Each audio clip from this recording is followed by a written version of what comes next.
I am Kaim. Hey guys, welcome back to more Drakengard. And hi, did you like the new video? We might watch it again a little later when we have some more people in here, but yeah, we did some shit. And also now, if you you follow, it will show a little fun animation. But I think it's only for Twitch. I will have to see if it triggers for people who is on YouTube too. Or we will find another way to do that specifically. But Twitch is very like, oh, you can't show like that you're also doing YouTube. So yeah.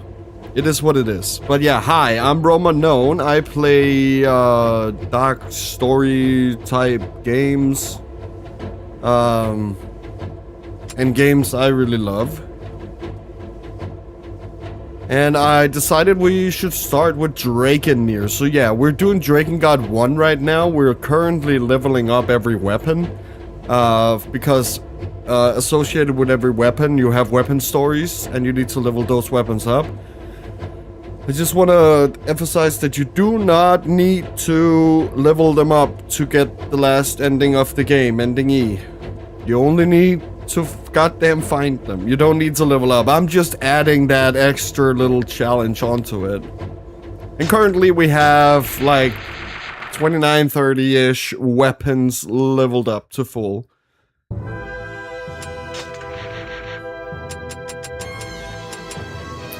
And it also seems like we are missing some weapons, so we might later in the stream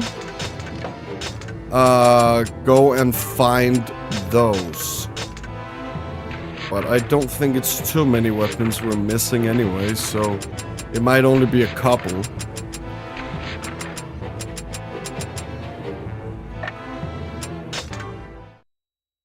So for now, I think it'd be best if we just grinded what we have.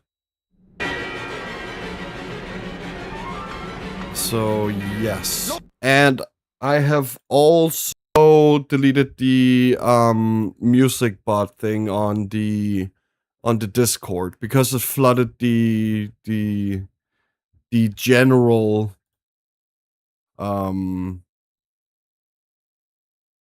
I guess forum, you call it. So until I find like another better way to do it, we will not be doing that. But I might still make that overlay so you guys can see if I'm listening to music or not. And I've also changed like other things, so it looks a little better now. And also, I fixed my mic, well, fixed. I did my mic differently too, so now it has EQ on it to sound closer to my voice and not whatever voice the mic is. Because if you don't know, the signal of your voice is digitalized and it can alter your voice a little bit. So you can, with EQ, make it closer to what you actually sound like. And I had done that, but it sounded weird. And now I fixed some things and stuff like that, and now it sounds way better now. The Empire is too strong. So yeah. We're just gonna grind today. It's gonna be fun. And as I said before, we might look at the new video as well. Because I found it very fun.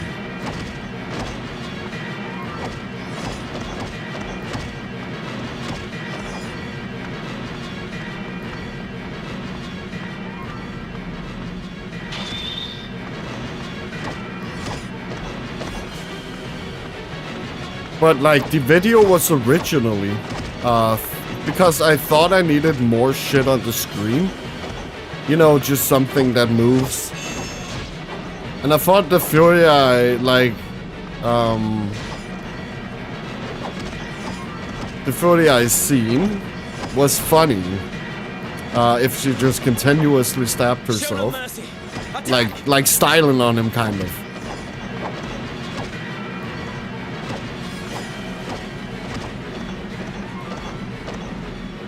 So that's what I made, and then like I thought it was really funny, and then I literally like made it into like a full ass like cutscene, like an edited version of the cutscene.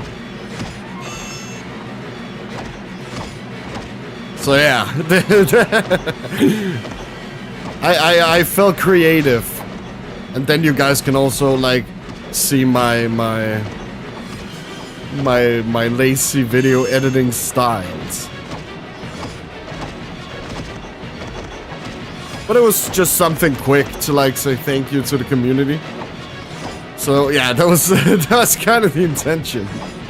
It was, yeah, I liked it. And I feel that is the most important thing. I could probably make it better, but I don't know, it does what it should do.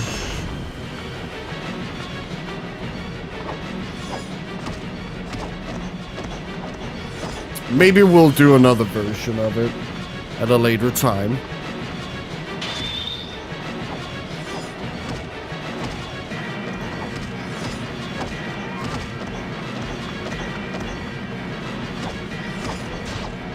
And also, thank you guys so much for all the love and support. Like, we are on YouTube. We have 39 subscribers now. Like, last I checked, we had 37. Like, we're growing, dude. We're growing. And on Twitch, we are reaching, or we have reached, 27. So yeah, it's great, dude. I'm so happy, and I really, like, from the bottom of my heart, I just wanted to say, like, thank you.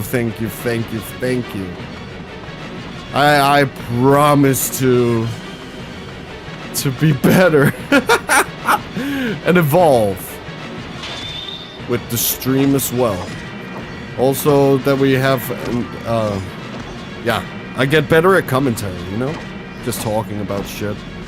I have had some issues with that, and sometimes my mind just says, yeah, no. There's nothing to talk about, you know? But I guess with practice you learn.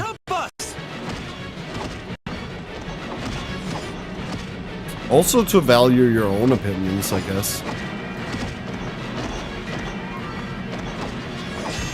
Like, it's not as much as people agree with them, but that you know... But that, I guess you would say that you could dare to say your opinion. And we're learning. And for some people that might sound like, what the fuck are you talking about, you know? But for some people it's a little bit harder to... Your sister, I mean the goddess Furia, is in the castle.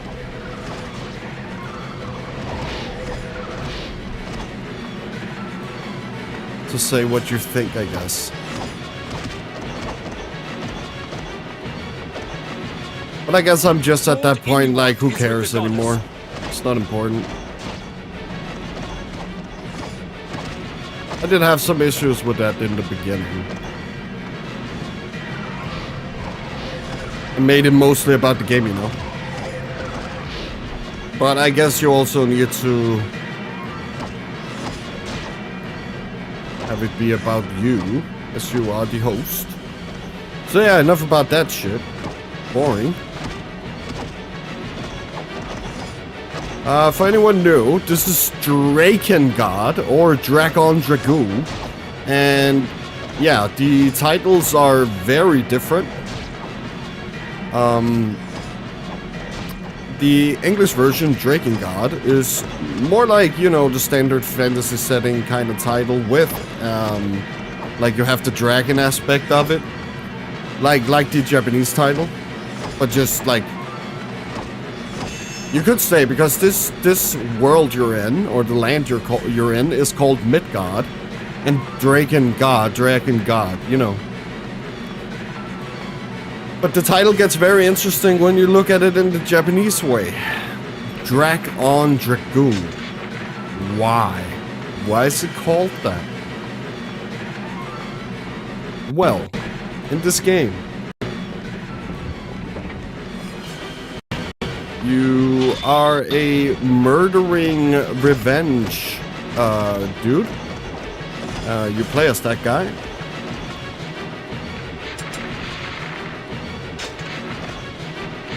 One second. Slow listen. And he kills a lot of people.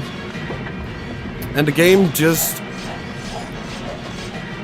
I don't... Okay, that might be a stupid way to explain it, why it's called Drakon Dragoon. But basically, it's literally that the game drags on. With this theme of killing. And never letting up. And always... yeah, the game is kind of a drag sometimes to play. Especially when you're kind of leveling up weapons. And I guess this is, like, this part of the game is for the people who, you know, enjoy that aspect of the game. I don't know how to fucking explain it. I might later. But just know that the game is called Drakon Dragoon, and the game becomes kind of a drag because of all this mindless killing. Especially right now. Like, the game is actually trying to tell you to, I guess, not play it. So this game has a meta-narrative. But yeah, okay, let's go over what it's about. It's about a guy named Kaim. He's actually, he was supposed to be prince of a country that was destroyed by the Empire. And now, the Empire is trying to take over the world, or the world. And to do that, they need to break these seals. Because the Empire is actually controlled by something called the Cult of the Watchers, or in Japanese, the Church of the Angels. And notice, I'll see if I can see it, so you can see it here. These enemies have red eyes. You can barely see it, I think. But just trust, bro! They have red eyes. And that means that they're under the influence of the thing called the Angels, or the Watchers. And the Priestess Mana, who is, you know, I guess channeling them and working for them.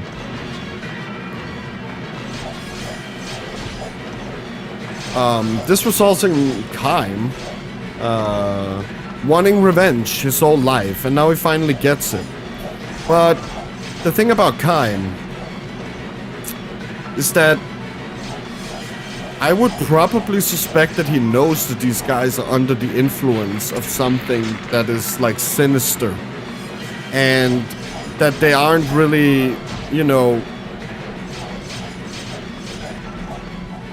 how can you say it? They're not acting of their own accord. But Kaim? He does not give a shit. Kaim is gonna kill these people.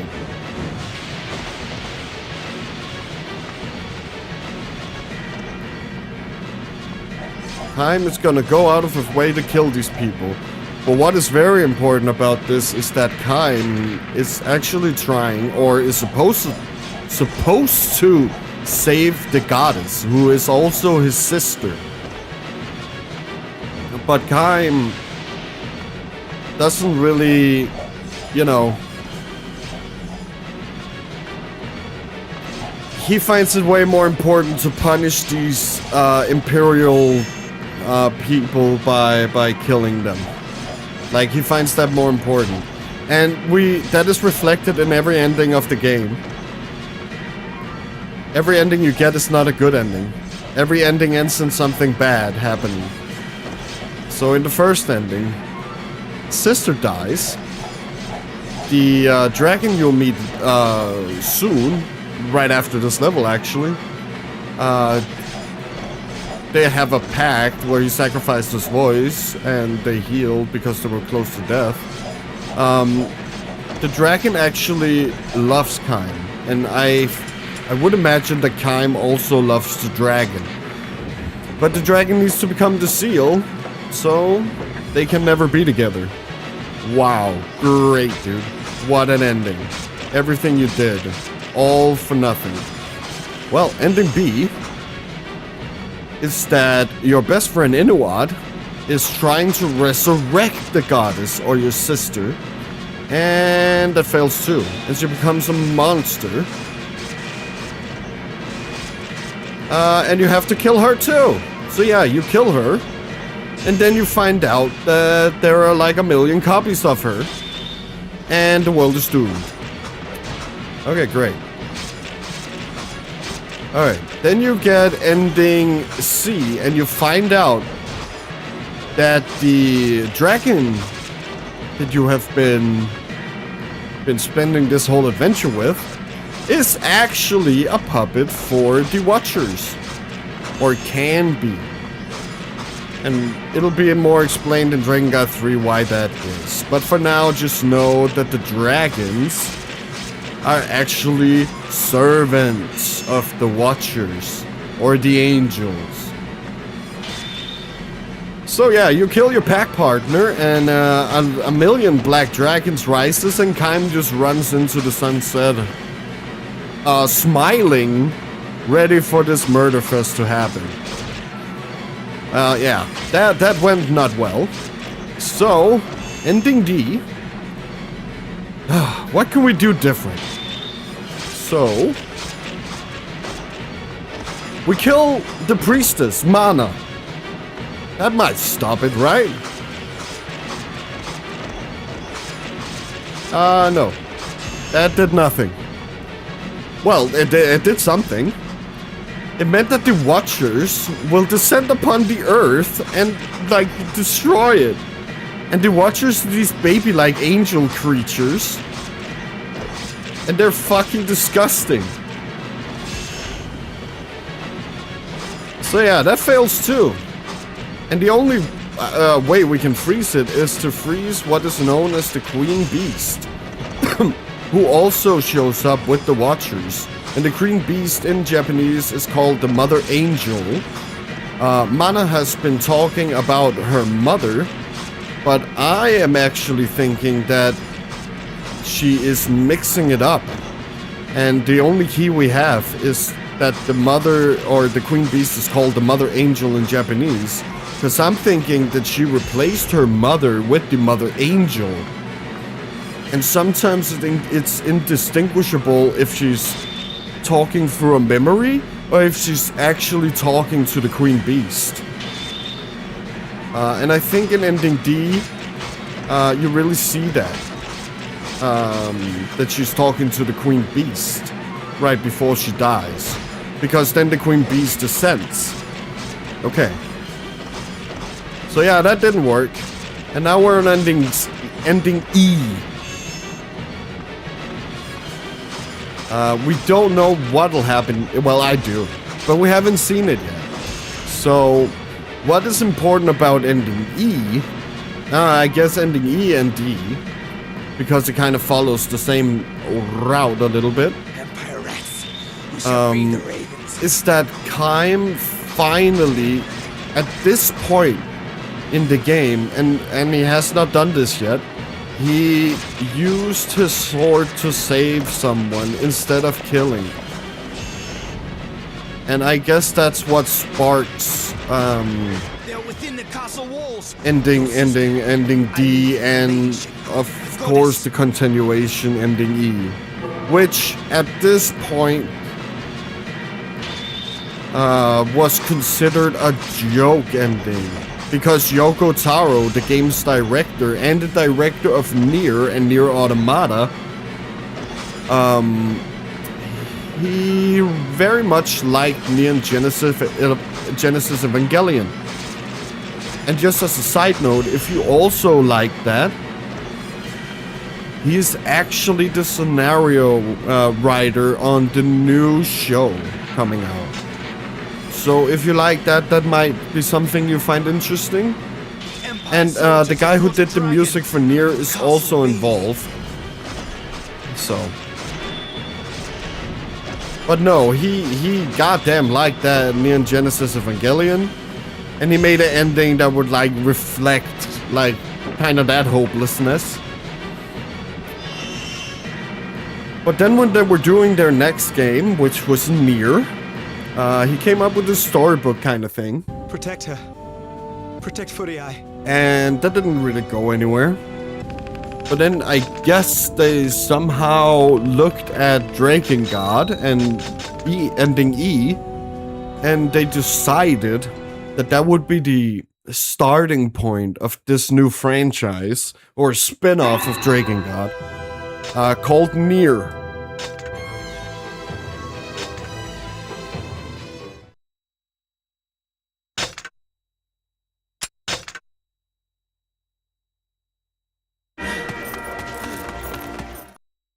So while this game wasn't made with like Nier in mind, we still have this as the prequel, or at least, because this is also a very like Yoko Taro thing, is that sometimes I guess they don't think about how things connect. And it's like an afterthought. So with Drakengard 3, Drakengard 3 is actually a prequel to Drakengard and Nier. And I guess they didn't notice how the game was. So it does not actually connect to Drakengard 1. But it connects to like a manga or like a light novel thing that's called Drakengard 1.3. That is actually what Drakengard 3 is a prequel to, because it can connect to this universe. So they had to like change some stuff.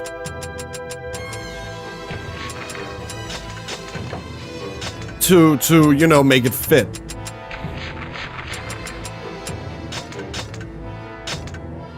So yeah, yeah, it can be a little bit convoluted, but you need to look at it this way.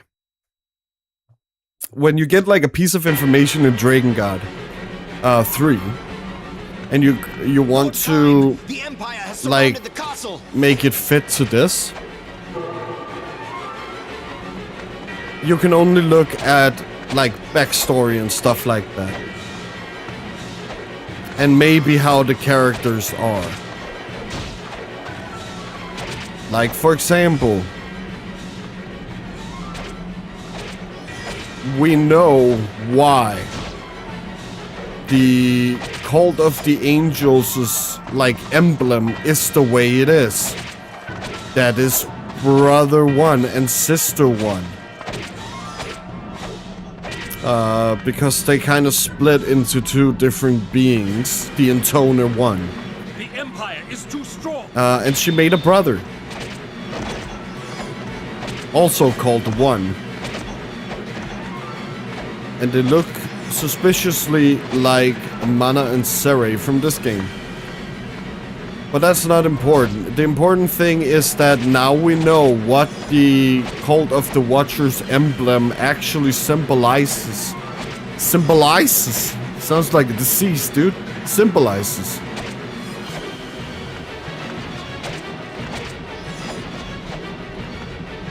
Like that. You know? That's how we can look at it. Not specifically. Like we can make the observation that there might have been intoners before this. You know?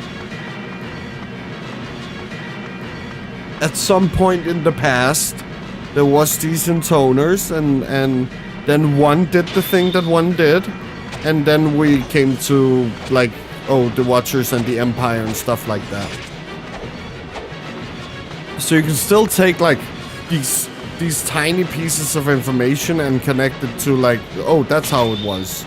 But we cannot one-to-one say how it is because, as said before, Drakengard 3 actually connects to a light novel or like a manga thing called Drakengard 1.3.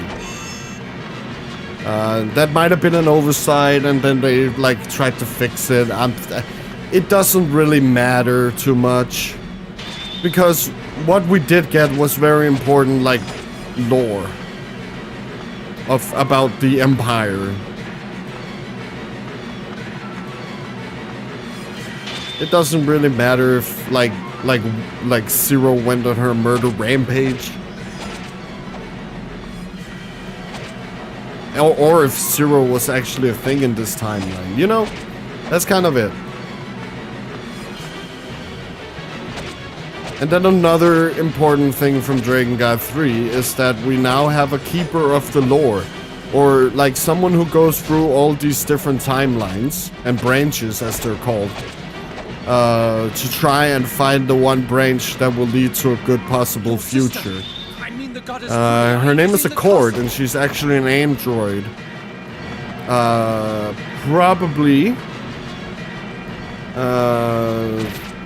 Probably not from the Automata, but I think it was a hint toward the Automata that she was an android. And there are like millions of her. So you have kind of those also. Those like what's it called? An allusion to, yeah, these different like mechanics and stuff like that.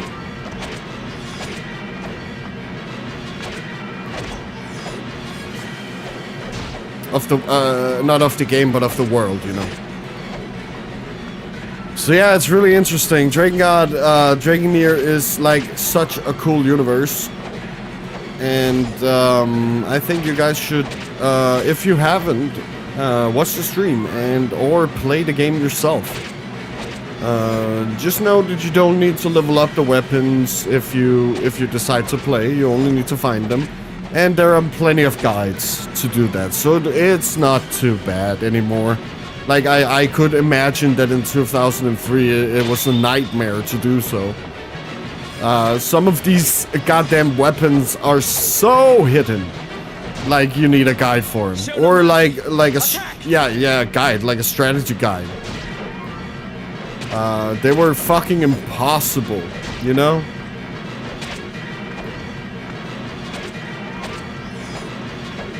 So yeah. The castle's under attack. Please help us.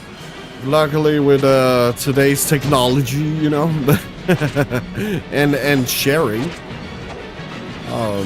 yeah, because you could probably say that this kind of like sharing is also like how to find weapons. You would kind of go to forums and stuff like that.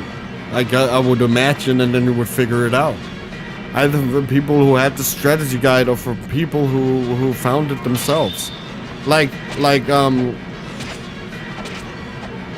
I just saw recently, I think it was yesterday actually,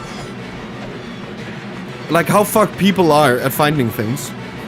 Assassin's Creed Black Flag Resynced actually had like a hidden chest that wasn't like marked or anything. And they were gonna do like a big like treasure hunt thing, like to find it. But right about when they were like about to like do it, a player actually found that chest in the game. And before the whole campaign could start, it was already over because they already found it. They had apparently scoured the whole ocean floor since the game's release, I would imagine. And then found the chest. Like what? And nobody had found it yet. Like he was, or they were the first one, and that is like just happened. There's even like a congratulatory, what's it called? Congratulatory like message on I think Twitter or Instagram or something, from Assassin's Creed saying, "Holy shit, Lord Inuart is we with the were goddess. gonna do this thing, but you beat us to it." And it just goes to show how fucking insane players are. And then you could imagine if this was like 2003. Yeah, the power of autism. Yeah, exactly. It's crazy. But you could imagine that in 2003, that guy would probably have posted on a forum that if you go to that location, you can find that thing.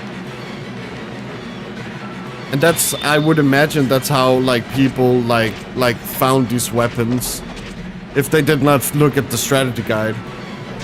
But yeah, hi Taz, how are you doing today? Welcome to the stream.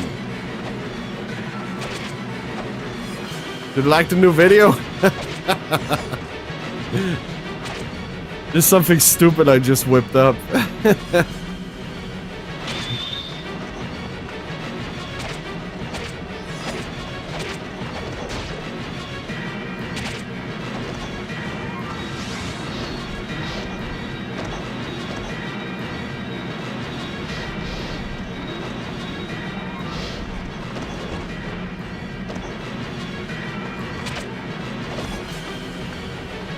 So yeah, my point is that like you kind of get this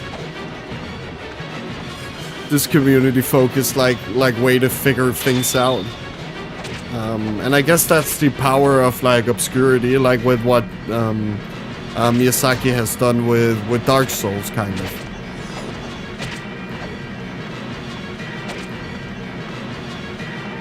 So yeah, it's super fun. But it's sick that people already like found it. Like before they actually advertised that it was there.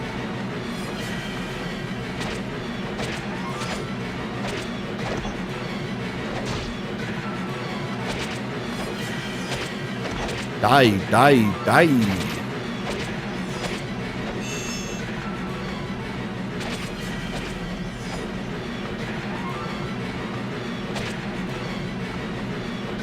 Oh, baby.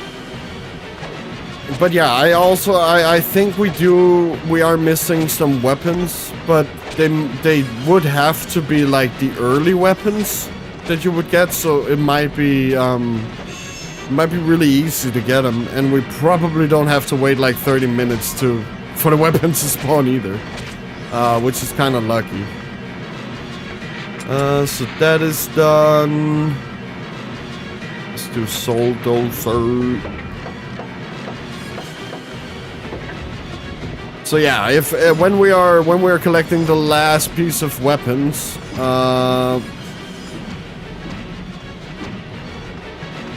it will probably be really quick to get them. That's also why I'm not doing it now, while I'm waiting. Yeah, so we will level Dispatch up, and then we will go look for the remaining, like, what, 4 weapons? And then, yeah, it's ending E time. But just remember, guys, it's not over with Drakengard 1 when we're done with ending E. There's still some things we need to do. And somebody very kind told me that there's a fighter jet in this game that you can actually unlock. And we're also going to do that. It cannot, from what I gather, be used in like the ground missions where you can like switch to a dragon, but it can be used in the like overworld flying thing, where it's only like dragon mission.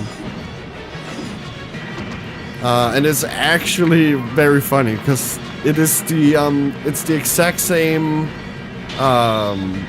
jet fighter that shoots Angelus and Kime down in ending E.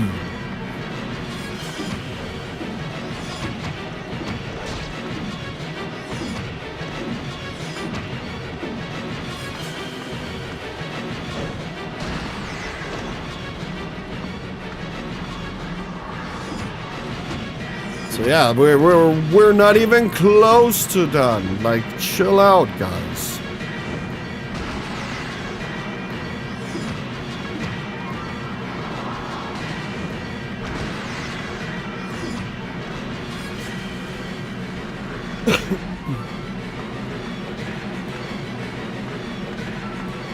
So yeah, lot to do.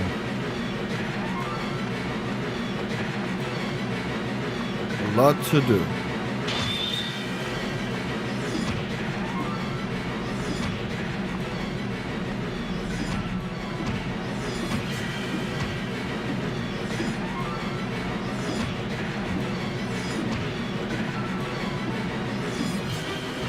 A secret ending F where they don't get shut down. Yeah, I wish!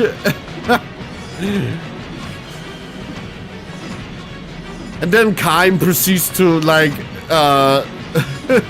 kill the entire Japanese military. Correct. To feed the ravens.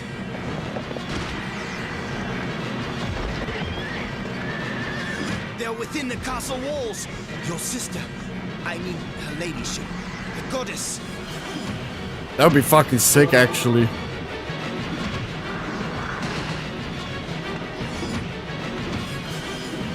Like, you're just flying around in Tokyo, fucking killing every fucking... just destroying Japan, literally. Oh, fucking crazy. But I do believe that one of the bonus missions that you need to complete to unlock the jet fighter, you are actually flying around in Tokyo, from what I gathered. It's like a special, like, Tokyo stage.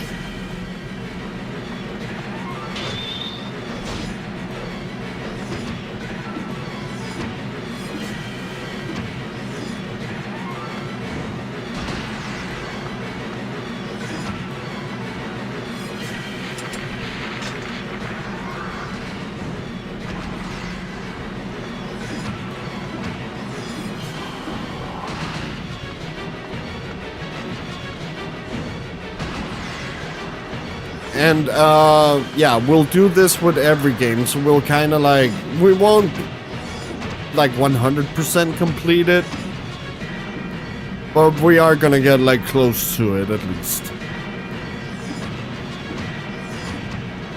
But it's just to, like, see what the game has to offer, you know? And, you know, maybe inspire you guys to also, like, pick up the controller and play these experiences.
Sorry about that.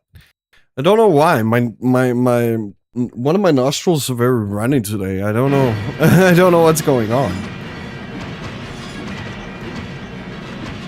And it's only one of them. Like, the other nostril is perfectly fine. But I just woke up and then, oh fuck. It's like it's clogged, you know?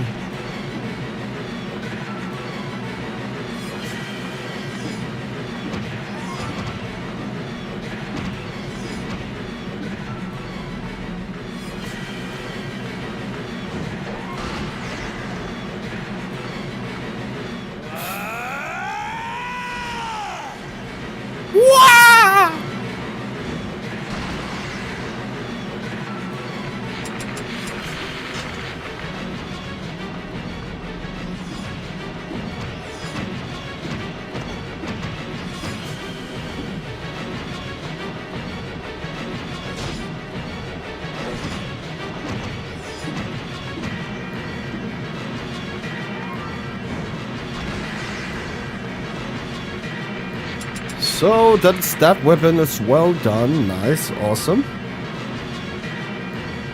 Let's do Battle Lost. It was over there.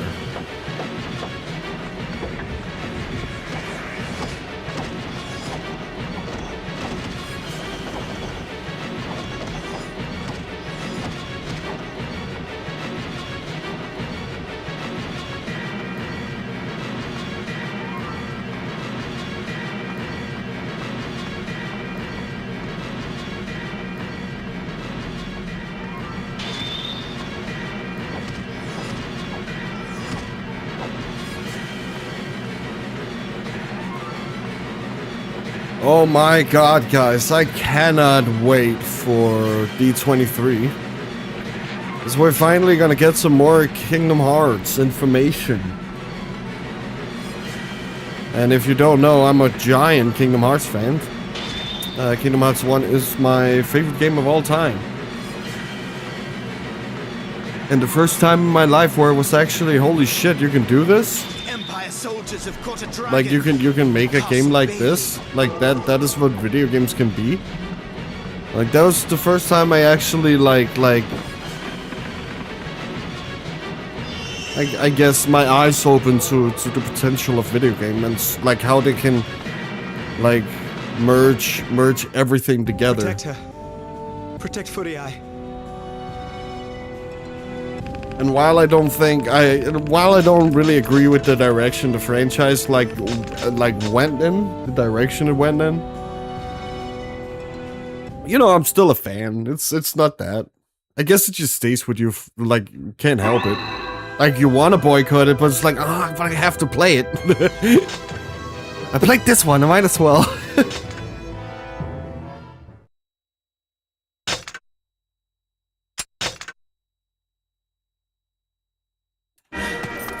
And you know, I just love Sword and Goofy for some reason. Like, I always loved Disney. But I think whenever I played Kingdom Hearts, I think that's where my, like, real love for Disney, like started. And of course, The Lion King.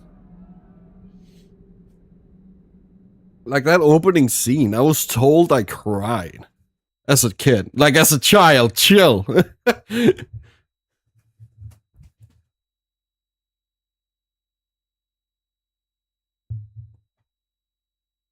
don't cry to film, I only cry to video games. Ugh. Ugh.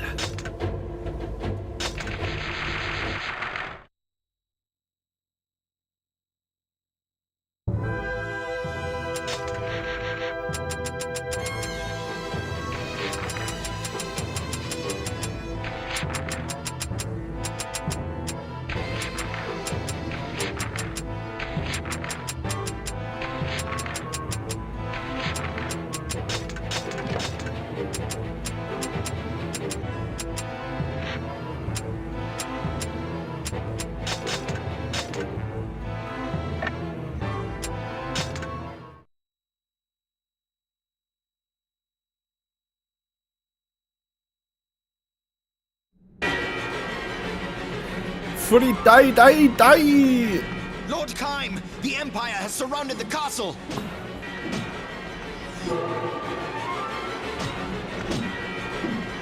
And you might be wondering why is this guy just doing the same mission over and over again. Well, it is actually the easiest mission to get experience in, because as I've said before, the game is made around this act of killing thing, and it's made to make you feel like, ugh, at some point.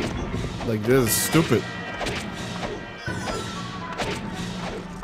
And I guess the way you level up the weapon will, also reflects this.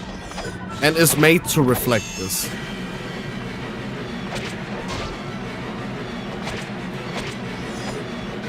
And while we're not getting any, like, experience, we gotta know that the weapons do not level up with experience. They only level up with kills. It's how much blood you've spilled with these blades that determine what level they are.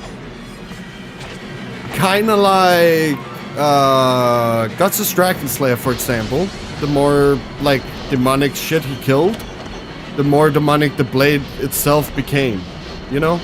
And you could probably also argue that that's why the weapons change. That they're becoming this demonic version of themselves because they've been soaked in so much blood. And I don't know if that's true, if that's what they thought, or if they just were like, oh, that's cool. Oh, that's pretty sick. You know, it might be that. But with the people who are... Like, we know that Berserk, for example, was a big part of this.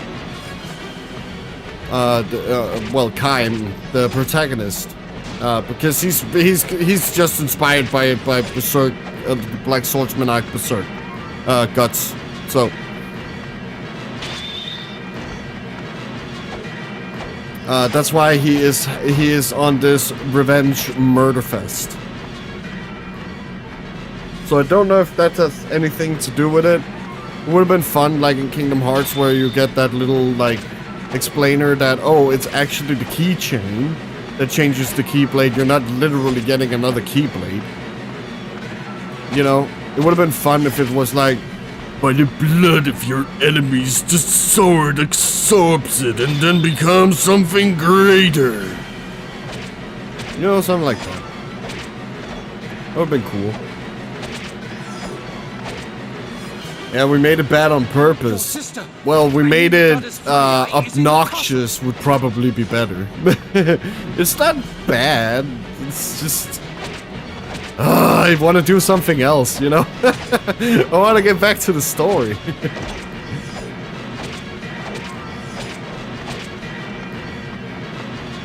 No, yeah, for the people who don't know also, which is... and this is very funny for like, game design, is that you're actually required to get all 65 weapons to, like, get the last ending. But funny thing though, you, while you need to collect them, you don't actually ever use them. Because the final fucking boss of this game is a rhythm game. It has nothing to do with your levels. It has nothing to do with anything you've been doing throughout the whole game. It's a giant fuck you.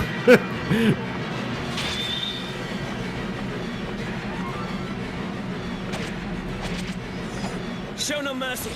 So yeah, everything I am technically working my way toward has no meaning. And it's so cool. And you can only do this in a game because you gotta remember that this game came out in 2003 and back then all these people who were collecting all these weapons, doing all this only to get met with the fucking fact that it meant nothing. Oh, that must have been such a fucking like, why did I waste all that time? You know? Kind of. That's art. And that can only be done with video games. You can't really get that same feeling.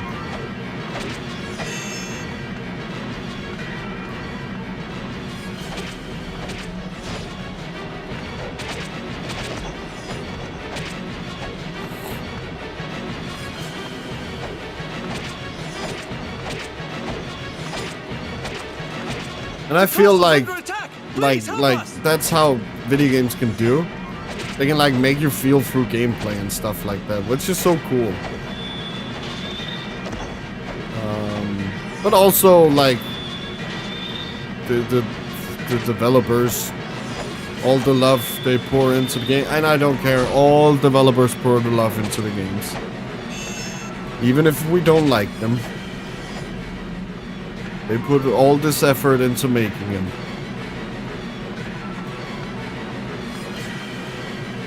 And if they did a good job or not, that's... usually what I'm doing if I want to see if a developer did what they had to do, I usually look at the theme first, or... Like with this game, what Yoko Taro said about the kill counter in Dynasty Warriors 2, we have fucking talked about that a million times now. but it's very important for the game. And when you start getting that key, you can start to like decipher why did they do that like that.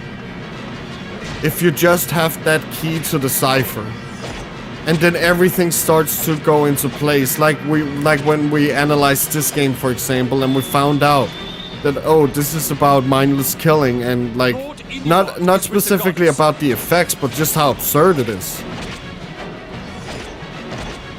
And the story is also expecting you to like go to every single enemy to like kill them.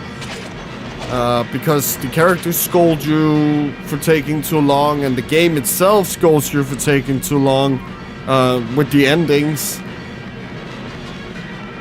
So like you can see that every part of this game's like what it's trying to do is centered around that counter down there in the lower right corner.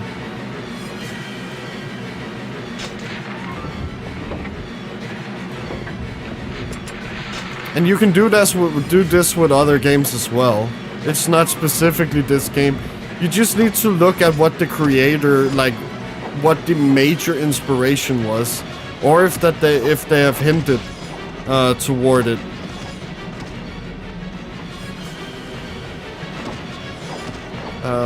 Yeah, it can be difficult to do, but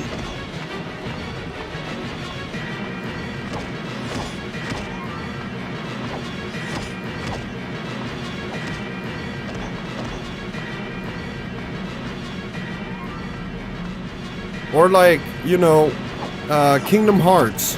What was their, like, you know, that what did they want to do with this game? Oh, well, they wanted to make a playable Disney movie. Okay, they tried to do that. And the first draft failed. Because Tetsuya Nomura opted to make a Disney movie. But then he asked Sakaguchi about, like, how can I go about making this game? And what did Sakaguchi say? Just make it into a Final Fantasy. And holy shit. Kingdom Hearts 1 feels like a Final Fantasy game, but it also feels like a Disney movie. Like, they nailed it. It's a 10 out of 10 masterpiece. They did everything they set out to do. And they nailed it perfectly. Whereas kind of with this game, yeah, they did everything they wanted to do. But we also know that Nier and the Automata did it way better. Because this game was like, they only really had the dragon sections done and stuff like that. And then when Yoko Taro came in, they did all this ground combat shit, and they just, I would imagine they ran out of money and time. So, game had to come out at some point, you know? And that's why, for example, Keim's Dutch is literally just a dragon's Dutch. Like, his control scheme is literally the same as the dragon. It is a repurposed dragon section. Literally. And that's what they made it, like, these whole ground sections about. And they just spammed making the weapons so people had something to collect. Because you can also see that, like, every weapon side has kind of the same weapon swing arcs, and they also share attacks, like magical attacks.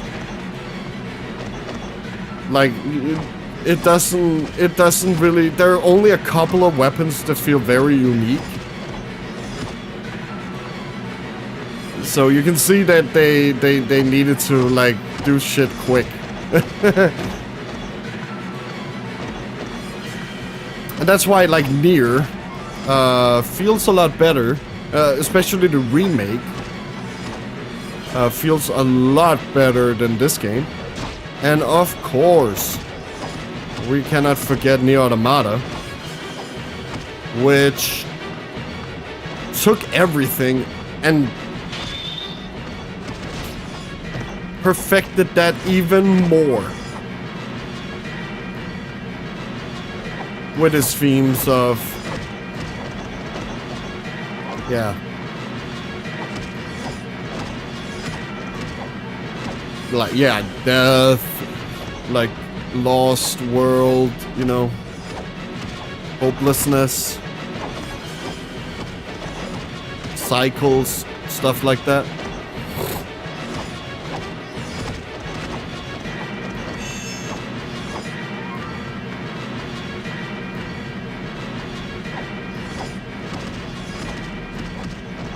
And of course, Nier 1, that theme was also done very well. I did not say what it was, but it is literally thinking that you are in the right.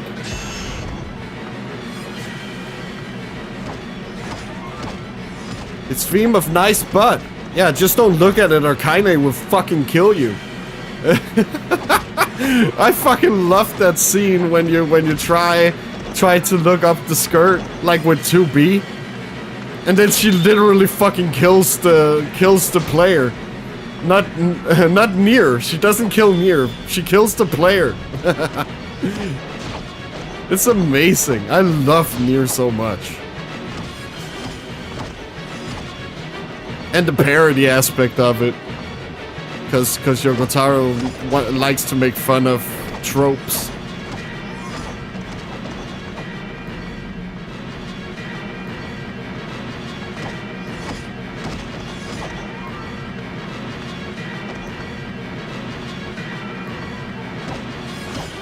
But that's also why I love Yoko Taro so much.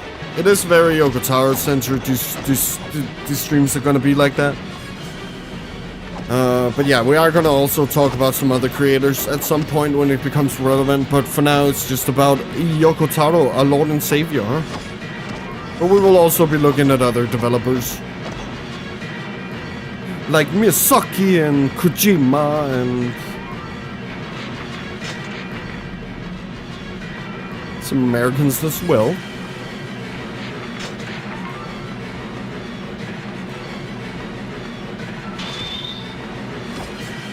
And of course, we're gonna play Clair Obscur at some point. Because I have actually not played it yet. I know. It's pretty stupid.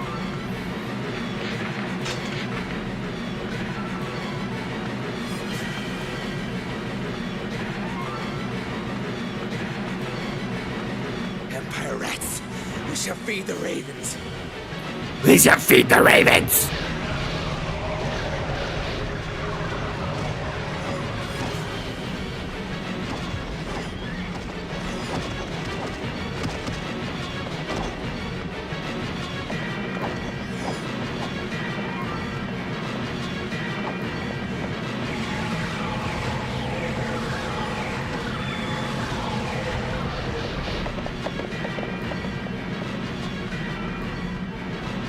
But I guess I could explain the characters a little bit. So you have Kaim. He's on the murder rampage, as explained before. Then you have Kaim's best friend, Inuad, who was supposed to be the husband of Furiai, the goddess, who is Kaim's sister. But when she became the goddess, she was left with a life of isolation, and yeah, that's good, not great. So yeah, Inuad is kind of sad and jealous about that. Then you have Furiai, who really likes her brother. That's actually all you need to know about her. No, but she, yeah, she has a shit life with, yeah, with shit and some other shit and more shit actually. Like her life after becoming the goddess literally was just shit. Like it's not fun to be goddess and you're in constant pain always, so great, dude. And also this seal is actually burned into your flesh, yeah. Which is so cool, right? And you might be wondering, how the fuck do you know that? It's not shown in the game when Furiai gets the seal. Yeah, well, we do see what happens when Angelus gets the seal, and Vertile is literally burning the seal onto it, to Angelus. So we must suspect that it's the same when the seal appears.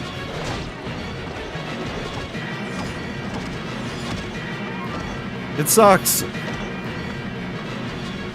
Then you have Leonard, who, while masturbating to the thought of young boys, the Empire came and destroyed his house where his brothers were living and everyone died. And he could have stopped it, but he was too busy, you know, doing other stuff. Great, dude. And these are our party members. And then you have Ariosh, an elf we find in a prison cell who is very fond of eating children because the Empire killed her children and she went crazy. And she also eats people, normal people, not only children. And then you have Vertile, who's a priest and a hypocrite. Not much to say about that guy. Other than he is also a bad person. Then you have Sere, who's a 6-year-old boy who traded up all his time to be a little boy forever. To be the little hero forever, which was a story he was told as a child.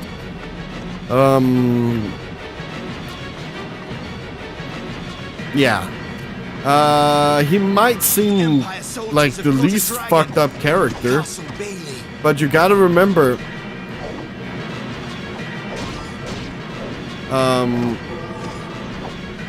he becomes, you know, affected by the party he's in. So yeah, he ends up killing his sister. Protect her. While they were actually like trying to save her. Or, well, not save her, but you know, stop her. But probably not by killing her.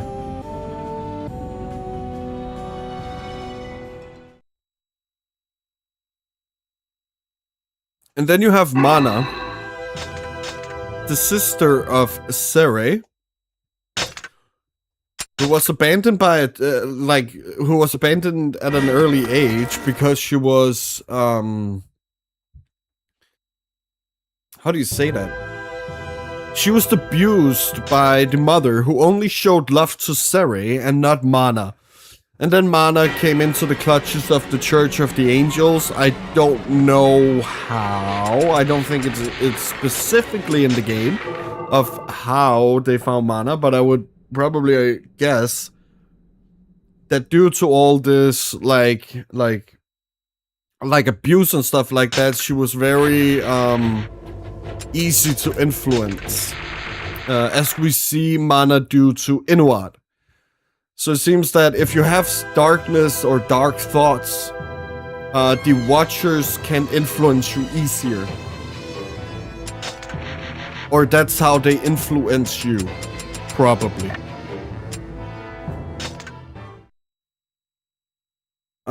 So yeah, she is the I guess spokesperson of the angels or the Watchers. Lord Kaim, the Empire has surrounded the castle. So yeah, this game does not have great. Well, they have great characters, no doubt about it. A very great cast of characters, but these characters are sinners in their own way. You know, Kaim doesn't let it go. He goes on a murder revenge rampage, killing everything, even children. And whenever we see Kaim in a cutscene, he's always pointing his sword, like, toward the person, or like having an angry disposition, you know? So we can see the anger inside Kaim at all times. The Empire is too strong. With Inuad, is that Footy Eye is not really paying attention to him because she likes her brother a little too much. After what happened, because I guess they spent a lot of time together and she could only think of him now that Inuit was not to be wed. So yeah. Attack! Inuit becomes very jealous throughout the game. It starts like the normal band of your, you know, the free, I guess the Free Leaf Clover party. Like with Kingdom Hearts, you have Sordon and Goofy with the other, you know. So you have Footy Eye, Kaim, and Inuit.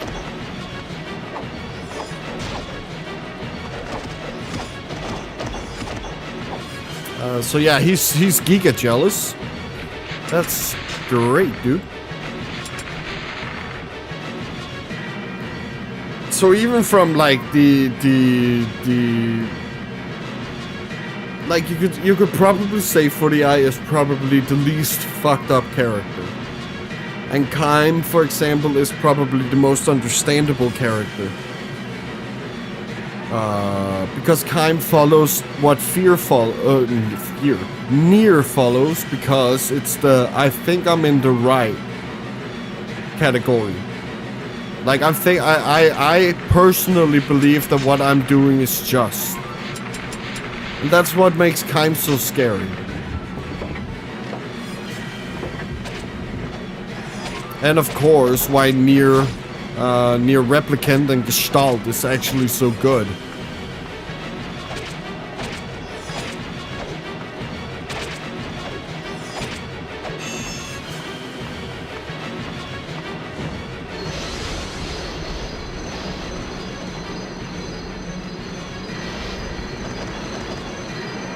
So yeah, just that was just me trying to explain why these characters are, in their own way, bad people.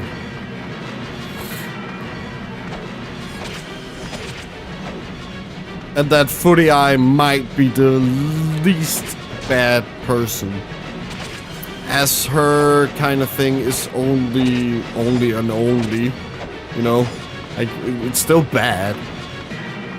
But it's her feelings for her brother that are romantic feelings.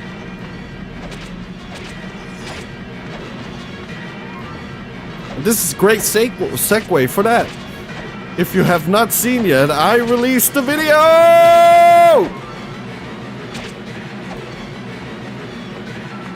So if you want to watch it, you can do it. It is a video about Footy Eye's death. So, I hope you have your tissues ready and stuff like that, because it's gonna get sad. It is already out, so you guys can watch it. We're gonna watch it later on stream too.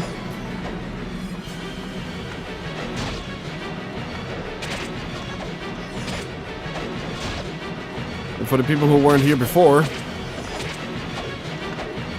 the video was actually made as a joke. I was actually making a video to have at the bottom of the screen for the stream, but it evolved into whatever the hell I just released, you know. So.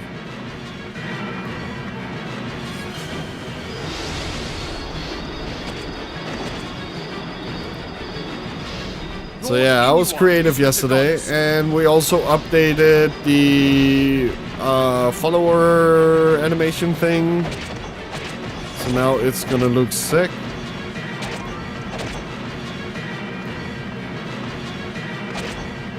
I don't know if it'll trigger for people on YouTube subscribing. I would imagine not. So it might only be for the Twitch crowd. But that's fine too. The castle's under attack! Please help us!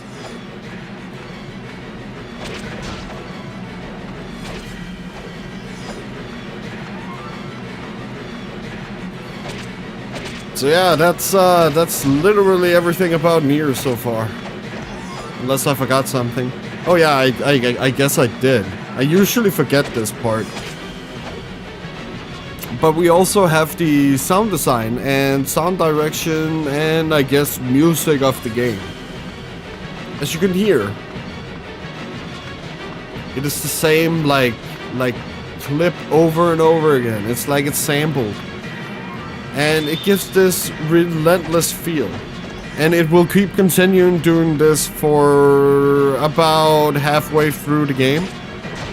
Like, no, even more. Yeah, even longer throughout the game. When the Watchers descend upon the Earth, or Midgard, which is actually an upside down Europe, if you did not know, fun fact. The game's audio begins to glitch. As like the game itself is falling apart at this point. And I think it's so cool. Like you have this kind of sampley kind of audio. And they're using it to emphasize this relentless nature of Kain. And I guess the game itself.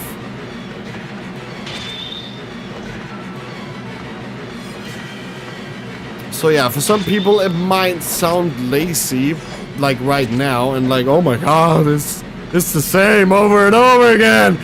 I'm losing my mind. Yeah, you might feel like that, but it's actually made to be like this. Because even back then, of course you would have loopy audio, you know, but it would also be like longer.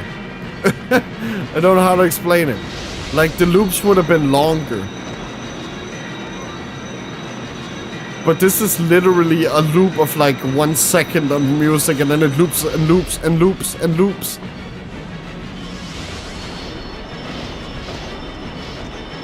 So it kinda, yeah, I can only explain it as relentless.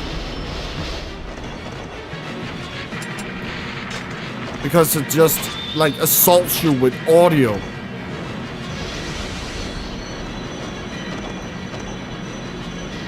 Like the first day I was grinding, when we were done, I did not listen to music that day. Like now I'm listening to music, I need to. But imagine playing this map for 4 hours, I think it was. I could not, for the life of me, get that song out of my fucking head. It was still playing up there. It was like I was still in the game, you know. I had to listen to other music for like 2 hours to get the fucking, like, out of my goddamn head, dude.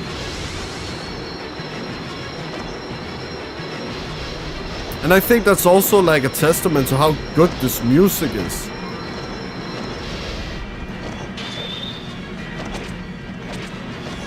Like to make you feel like that.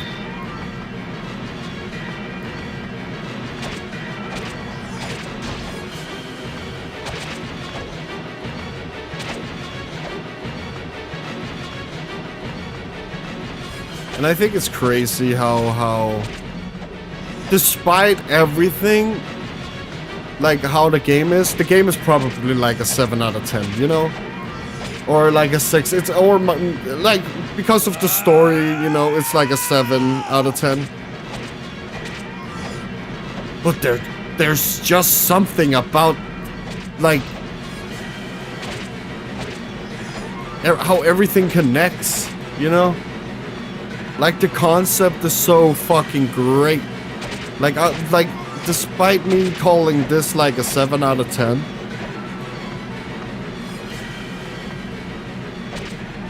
I still think it's a masterpiece, you know? I still think it's like a perfect example of how to like do game design. To like emphasize what you're trying to say, both through gameplay, music, story, like the game feel, the progression of the game, you know? Like, I still feel this is like a perfect example of how you can make video games. But what Nier did, especially the remaster, or, well, Nier Automata did, I gotta remember that it is actually Nier Automata that did this. They took all that and they made it fun as well. Like, really fun to play. Because of Platinum Games' like, you know, fun factor of how they do the games.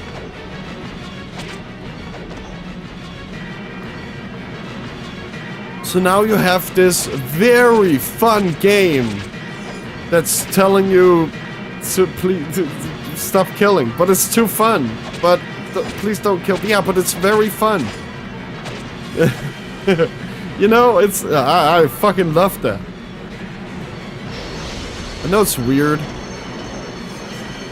but I guess the more games we play and we figure like out how they kind of failed in those design attempts, that it will be easier to see how these guys succeeded in it. Cause I also want to play some games that so you guys can see like, oh, this is what he means. Might take a while, might take some years, but we will do it. It will be done.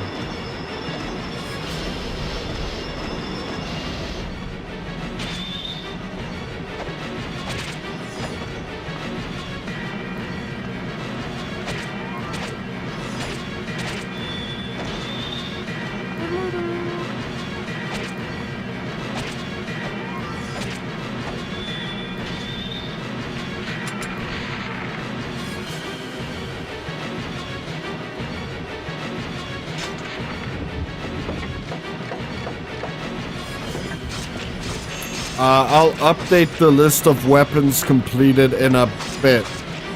I just need to like recount because I think I lost count of how many weapons we have leveled up. So I just want to like, whenever we have a little batch of more weapons, I will look at the weapon counter again and like try and see if I can fix it. If there's anything to fix. I don't know.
Oh, baby, I'm walking with every day.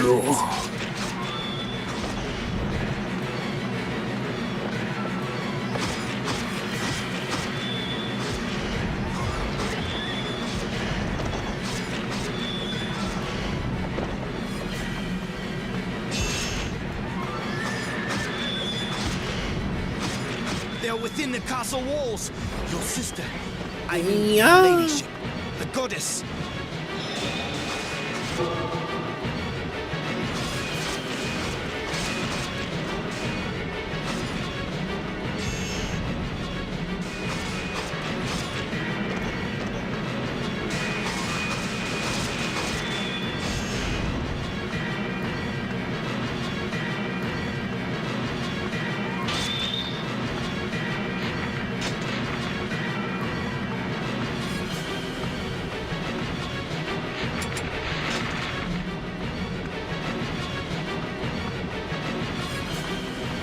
pussy.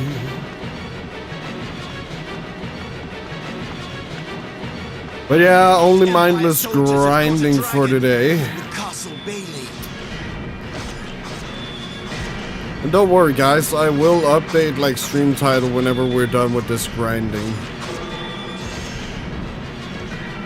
So you guys will also know that, oh finally, fuck dude, he's doing ending E. Like, oh my god, it took a while, huh?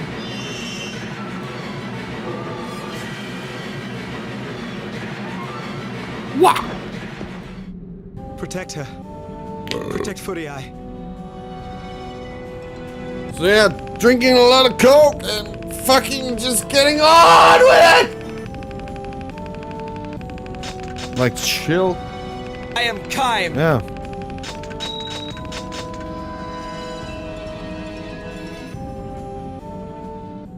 Die, die, die!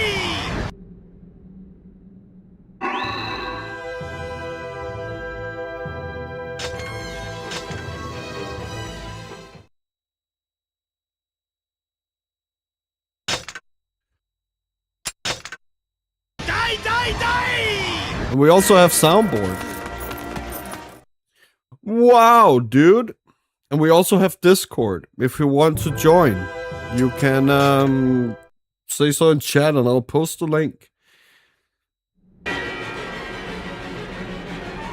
you should join because it's pretty cool. Maybe some other coke would help. Well, it would make it more fun, right?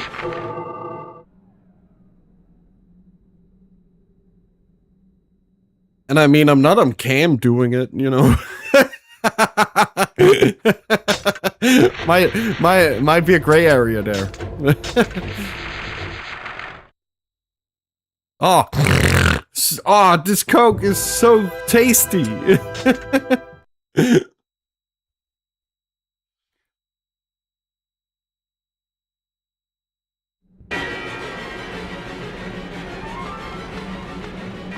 Lord Kaim, the Empire has surrounded the castle.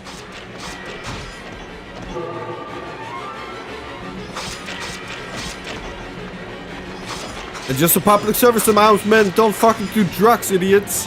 Fucking stupid pricks. It's not worth it.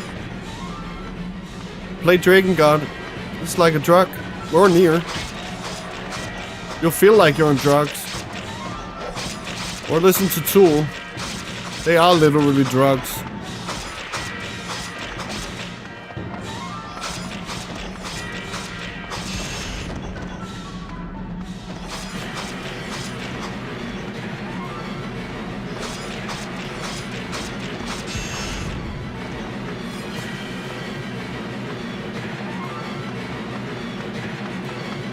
The Empire is too strong. Yeah, do gambling.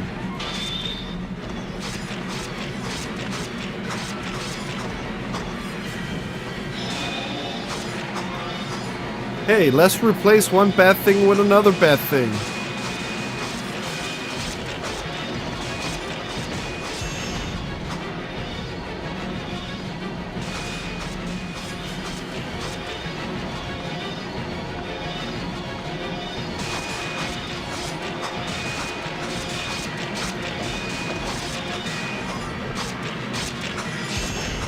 It's also funny, like when people like are like trying to get off cigarettes and they're doing like nicotine patches and stuff like that. That it's you're actually getting addicted to the patches instead. Like it's so funny.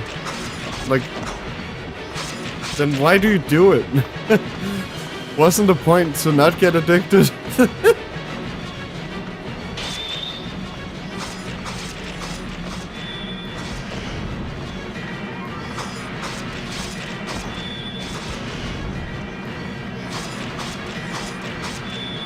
Like, I understand non-alcoholic beer and stuff like that.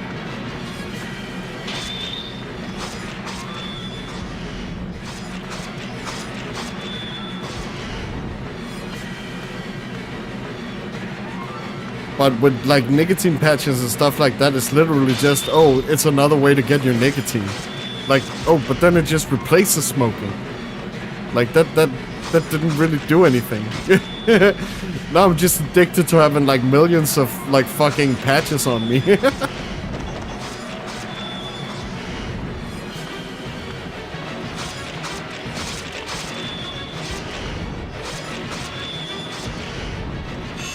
And I would imagine it's not even healthier.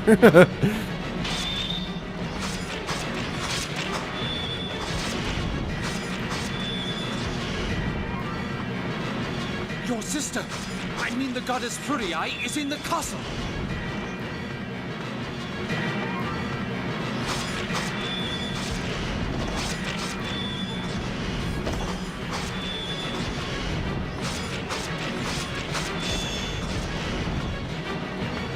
Lord Inuart is with the goddess.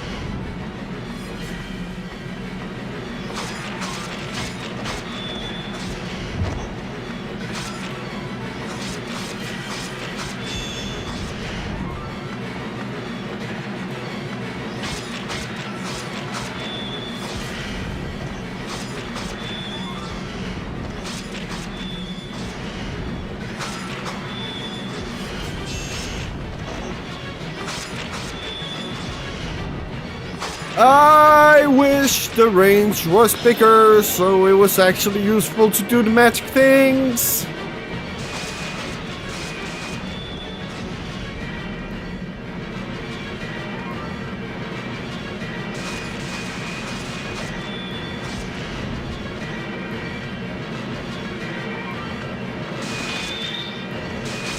The castle's under attack! Please help us!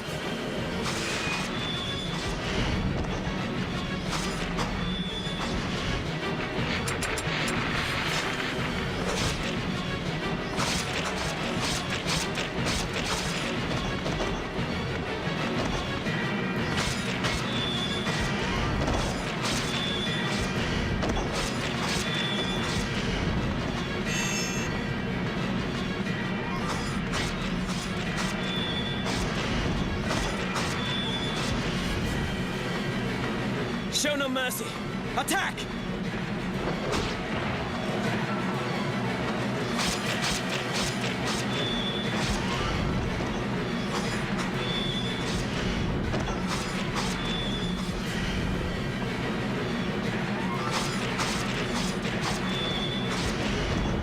Oh yeah, I can't believe I didn't say this before, but there's actually only one ending where it's relevant to have weapons that are leveled up.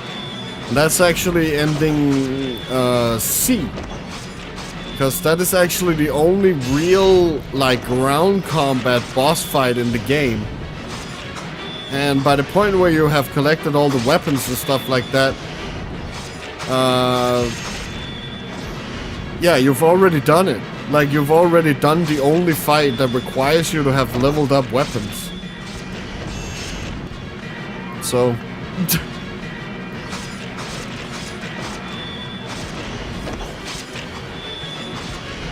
also to the point of, like, all of this grinding being pointless in the end. Sorry, I need to change the music. It changed to some weird shit. What the fuck is this? It's Aphex Twin? No, it's not. What do I want to listen to today? I think we're doing Music Has the Right to Children.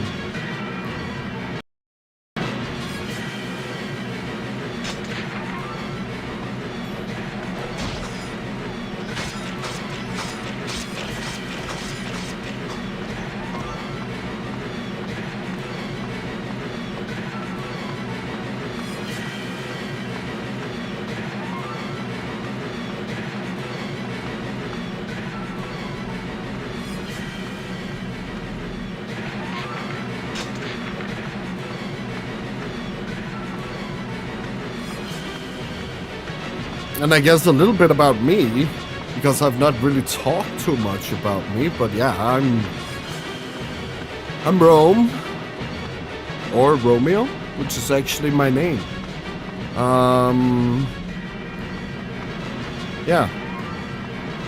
After a lot of time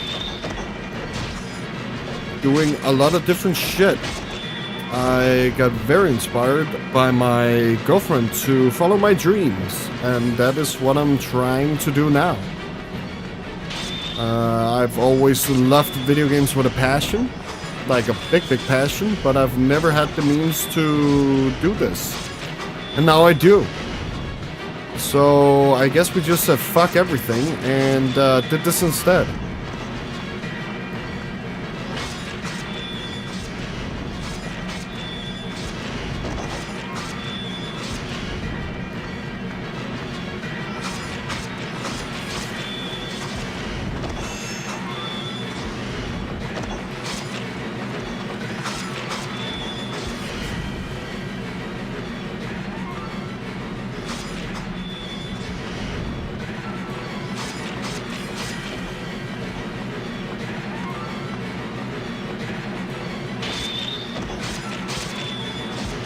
So that is why I'm doing this. Yeah. I'm not very good at talking about myself. Well, basically, I'm like my life was like the gym quote from Outbreak, I would imagine. My life is shit. Yeah.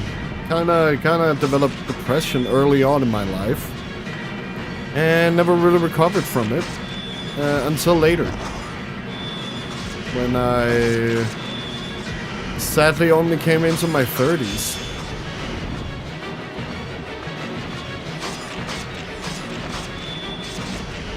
Some could say late bloomer over here. So yeah, it sucks. And yeah, don't really have the best relationship with my family either, because we have some differing opinions.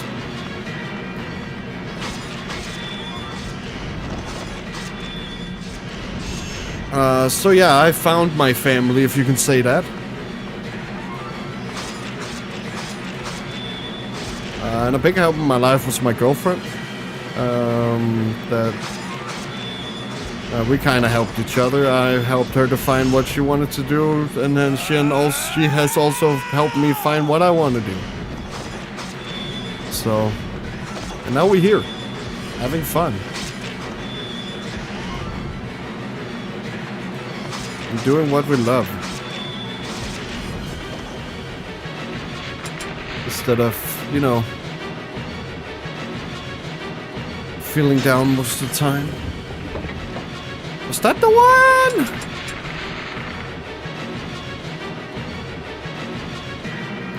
No, Magi's Sorrow. But yeah, I traded all the negativity for positivity.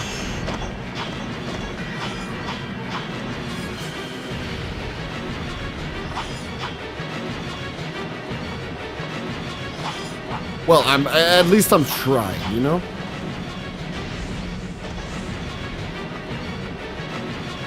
And now, because one of my biggest things I wanted to do was give back. Because games had helped me so much throughout my life, I wanted to give back to other people. And not specifically people who are in the same situation as me. That's like... guessing, I hope there's not a lot of people who feel that way. But there probably are. So yeah, it has some more purposes, this stream thing. Also to be positive and vibes. We are going to talk about difficult stuff sometimes. Like when Sony, like, you know, decides that everything should be digital. Which I do not agree with. I am not one of the people who only buys physical. I just want to state that.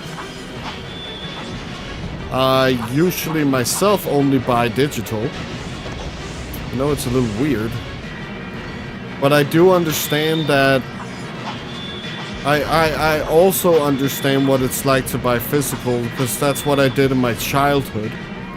That fucking feeling. Like, we went to Blockbuster, because we didn't have GameStop back in the early 2000s and late 90s.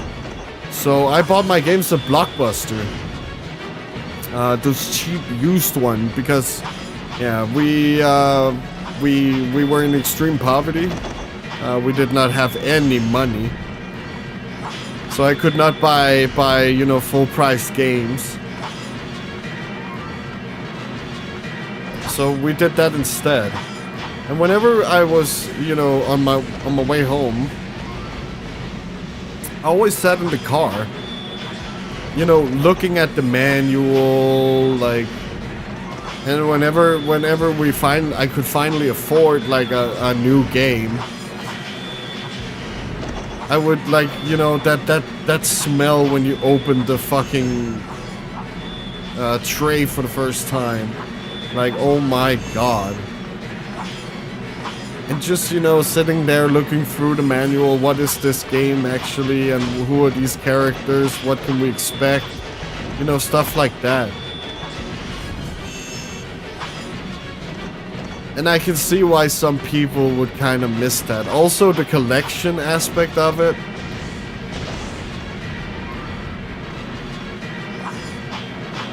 Like the collection of games. It's so much cooler to have it. Like, I buy manga. Like, we have, like, Jujutsu Kaisen, Chainsaw Man, Goodnight Pompon, like, Berserk. And, it's so nice to, like, show it off, you know? Like, look what I got, kind of.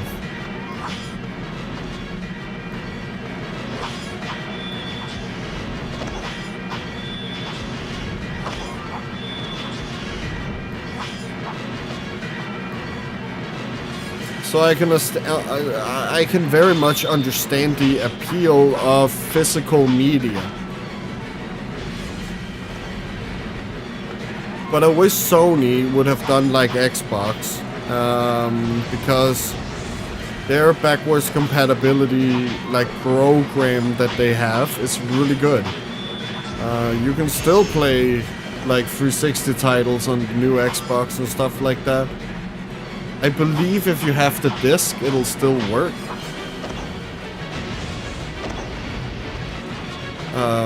Which I wish PlayStation still did. Because I was so surprised when I got the PS2 back in the day, and my PS1 games worked. Like, wow! You can play them, and if you did like some options in the menu shit, they could actually load faster and play better than what they did on the PS1. And I do believe you could actually also make it look better. Yeah, exactly. Where's the game? Now you only get like download codes. Like, and that was also the thing with the new GTA coming out, that like, oh, it's only gonna contain like a download code when Red Dead Redemption 2, for example, had 2 discs. You had the data disc and the play disc. So, like, you would use the data disc to, like, install the game, and then you would use the play disc to, like, play the game. And now Xbox is doing something really crazy. I think it's Xbox doing it, where if you have a game, you can, like get the digital copy, kind of. It will become like the digital game. So you don't have to use the disc anymore, like you usually do with normally when you play disc. Hey Lost, welcome to the stream. How are you? Thank you so much for joining. I am great. We are just grinding and talking about physical versus digital media. and Sony's weird decisions.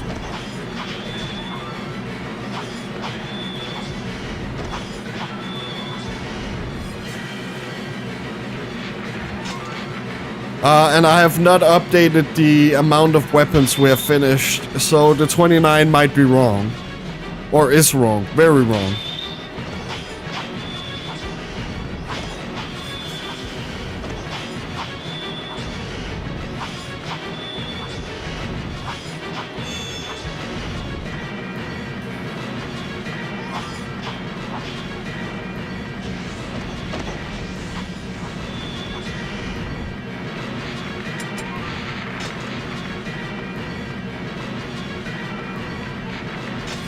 But like, imagine if movies did this. I know that streaming is a thing, but that you, like, the movie industry literally just said you cannot buy any more physical movies. So I'm just curious again, even though you already have all the weapons, are you just maxing out all their levels for personal completion OCD sakes? Well, you could say that. You shall feed the ravens. Just want to emphasize again, you do not need to level up all weapons to get ending E, you only need to find them. I am only doing this for weapon stories. This is just for the weapon stories.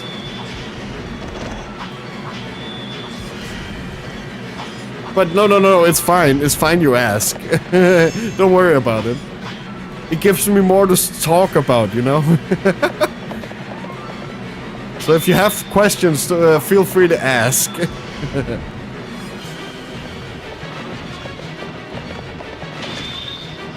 They're within the castle walls. Yeah, we gotta remember this is a prototype Nier game.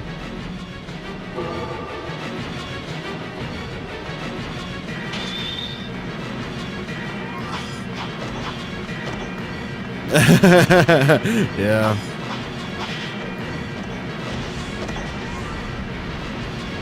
But then some could argue, well, why are you doing this? You could just look up the weapon stories on the wiki or something. But yeah, bragging rights, you know, just to say, hey,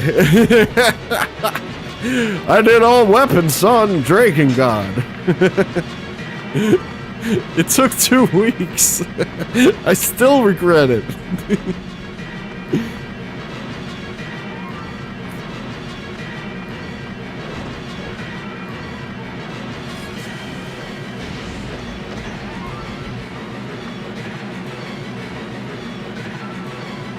But yeah, we're also doing this for both Drakengard 2, Drakengard 3, Nier 1, and Nier 2. So yeah, this will probably take a couple of months to get through. Maybe even more.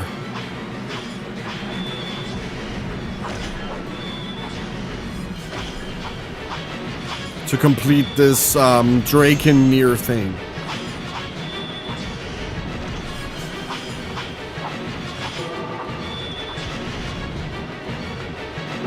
And I still don't know if I want to play Drakengard 2 and get it over with, or if I want to play Drakengard 3. I'm still on that if we're playing 2 or 3 after this. But I'm thinking 3. But it might be 2. Just to get it out of the way.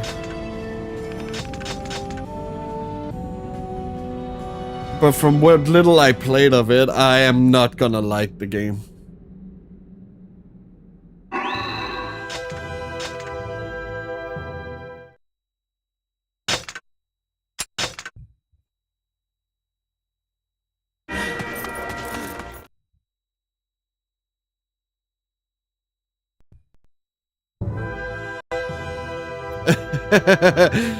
Yeah, I'm also leaning toward 3 because that's gonna be like what I want to play.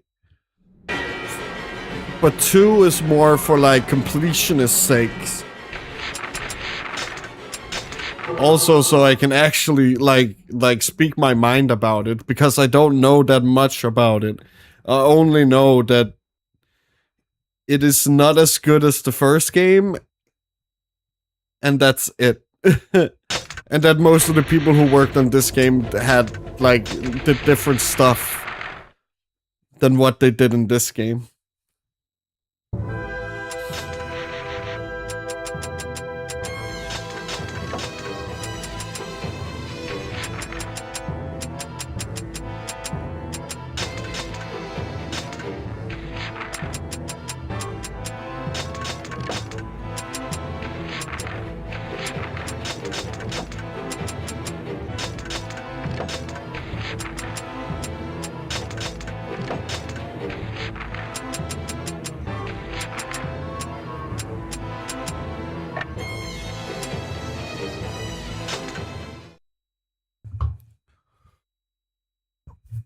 But yeah, it'll probably be 3, and then we'll finish this whole goddamn marathon off with 2. Lord Kaim, the Empire has surrounded the castle.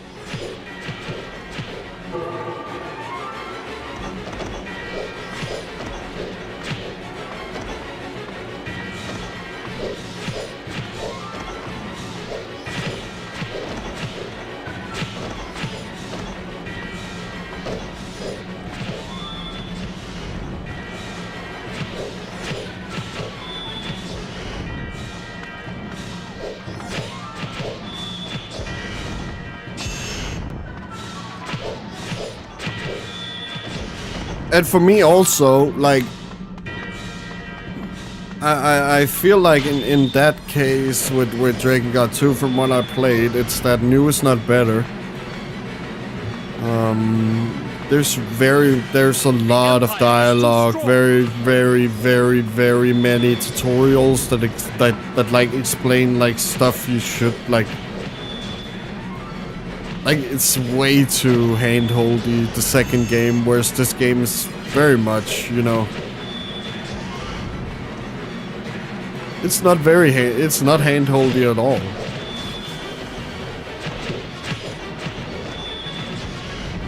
Like, I would probably think that this game expects you to at least have played a game before. And of course the game is parodying Dynasty Warriors.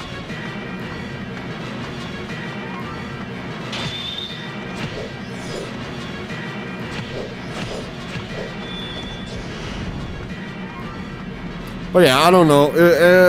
Yeah. Very much talking in the sequel. And you also have like still cutscenes where nothing like moves. And then you have like the CGI cutscenes, and then you have like in-game cutscenes with text. In fact, this game goes full Rick James and says, "Fuck, yo, couch. I can't read, dude. Yeah, this game is crazy.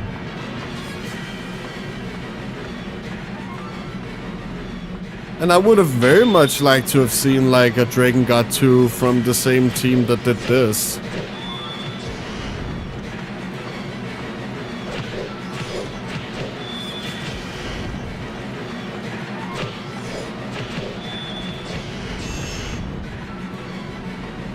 Like, I would have very much loved to have seen what Drakengard 2 could have looked like if Yoko Taro was the director again.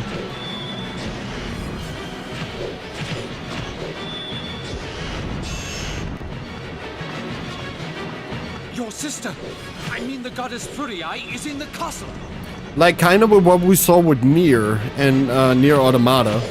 Whereas they don't, on the surface, seem like they have anything to do with each other. We learn very quickly that they have everything to do with each other, even though it's like so many years between them. But no, it's very like you need kind of to play Nier Replicant to fully understand Automata, and the other way around.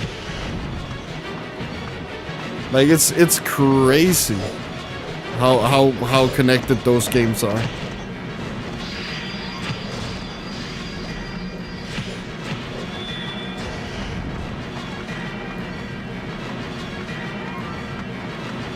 And now with Drakengard 3 being like, oh yeah, but Nier is actually also very connected to Drakengard. It seems like even or Nier is a prequel to Drakengard. Like, it's kind of like an endless circle, you know? Because the capital city that you see in Drakengard 3 is literally just Tokyo.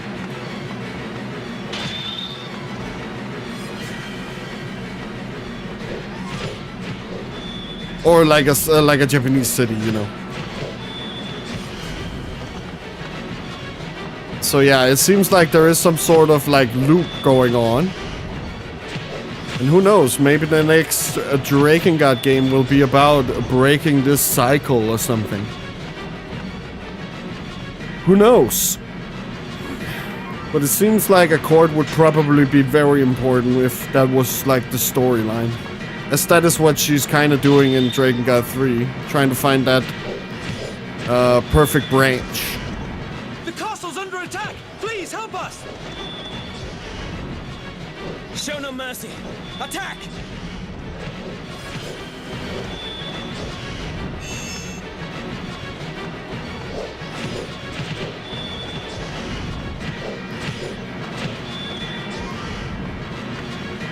But also, actually, not something I haven't really thought about. Yeah, actually, because it's branches, right? And what other like media plays around with branches? Visual novels. It's kind of funny. I never thought of that. Yeah, it's kind of like a playable visual novel, kind of. You know? And then whenever you get like that bad ending, you redo it and try again and like do some different shit. Yeah, it's very visual novel-y, actually. Especially this game.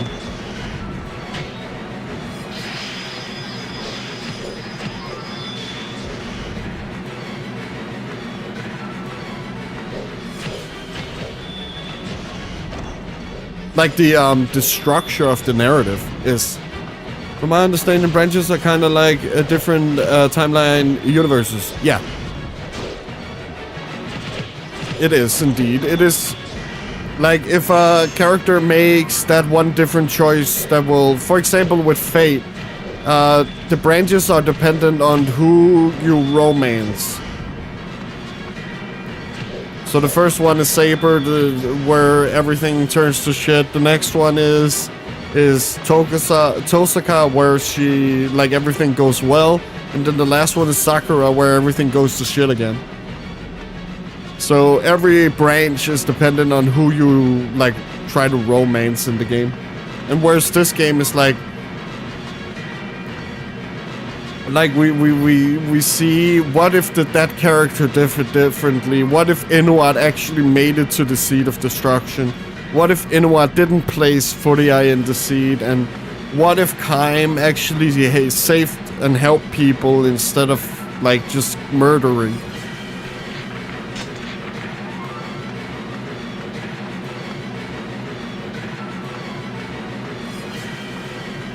I never really noticed that. But yeah, it's true. It seems right.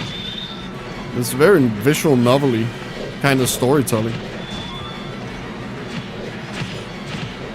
Just done in, you know, like, not a visual novel.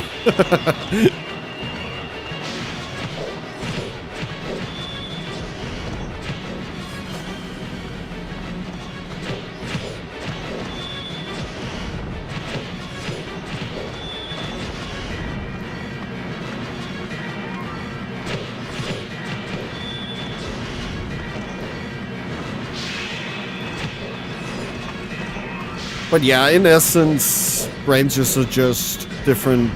Yeah, it's multiverse, man. It's everywhere.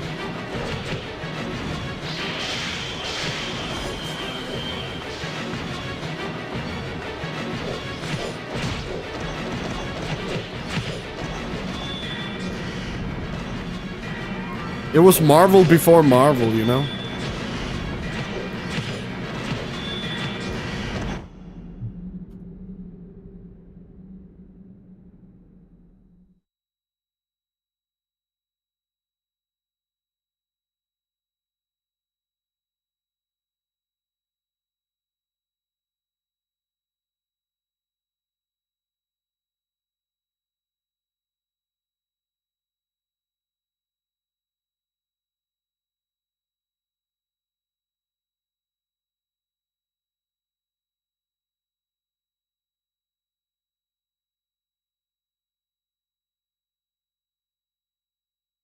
Sorry, my nose was runny. Yuck.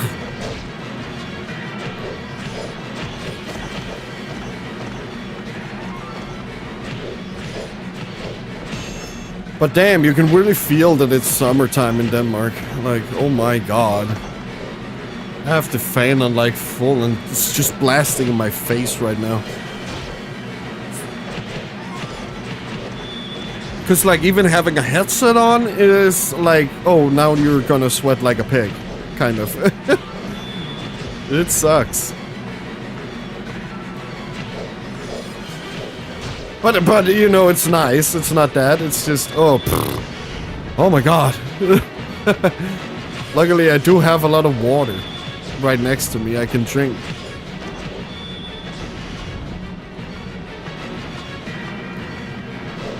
And Coke that is cold.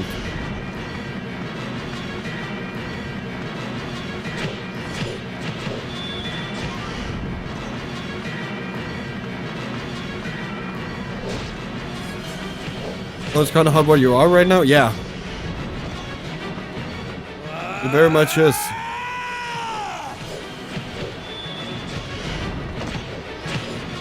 Oh no, Denmark and like Europe has been hit by like a heat wave. Like we also had it a couple of like a month ago. There was also like just 1 week with excruciating heat. Here we're getting some bad wildfire smoke drift from Canada, so our air quality really bad at the moment. Oh no. Yeah, that's the fucking that's such a downside of the fucking heat. Oh, that sucks. I hope they're okay.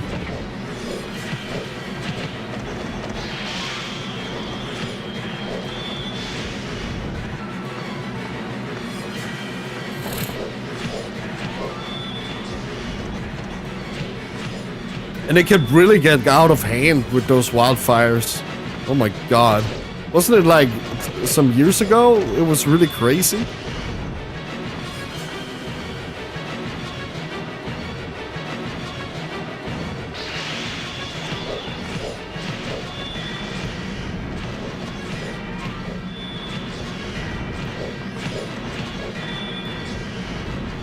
Yeah, no, we are.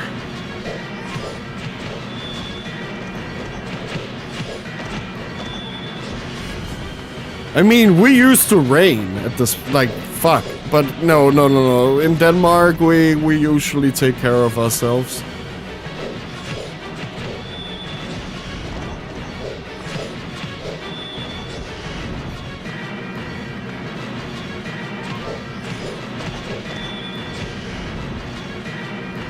Like also sunscreen, like my girlfriend, goddamn, she really loves her sunscreen for some reason. And I'm like the kind of guy who never puts any on, and I never need it. My skin just absorbs it. I got that from my mom, I think. I just become brown, like really easy.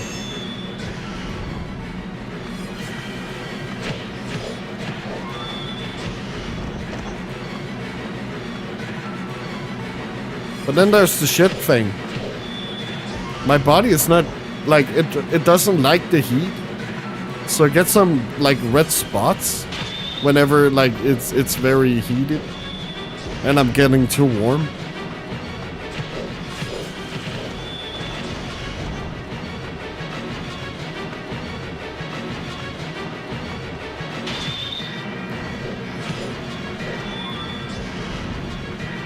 And I have tried sunscreen and it doesn't help.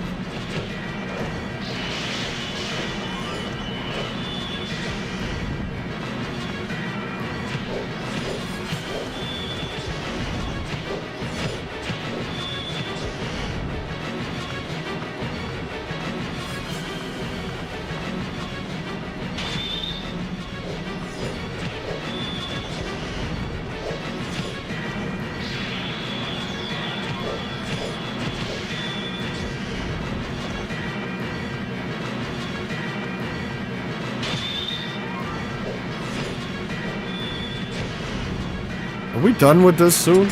Oh my god, yes! Yes! Yes! Let's do Magi's Sorrow. Again. Again! And again and again! And again and again and again! And again and again and again and again! Have you guys seen that?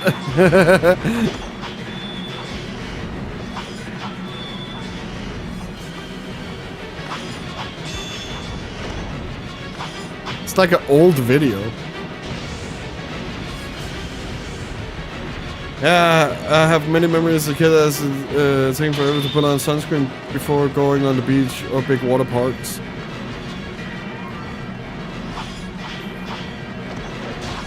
Yeah, fuck, like... It is important, I get that.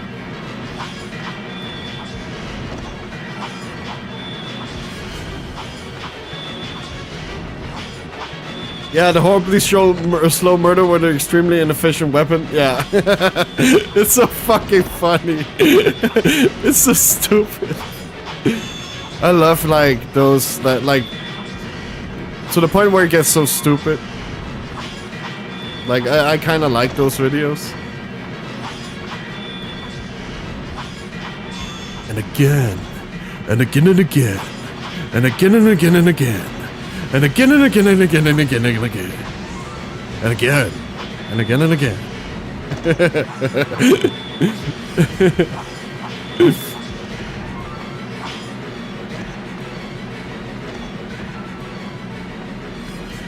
I love absurdist humor like that. Yeah, me too. Like, it just gets so stupid to the point where it's just, like, you just laugh. And it's so, like removed from reality that, like, what the fuck, like, you know, you're just like, what the fuck is this?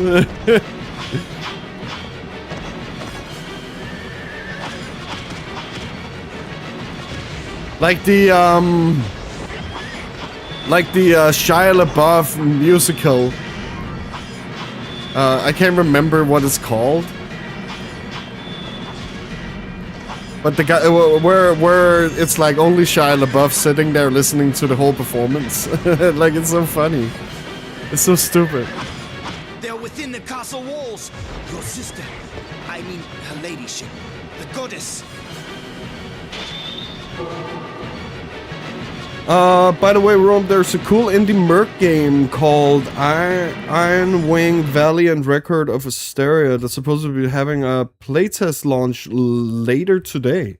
Oh, okay. You know what? Just because you're so beautiful, I will look at it.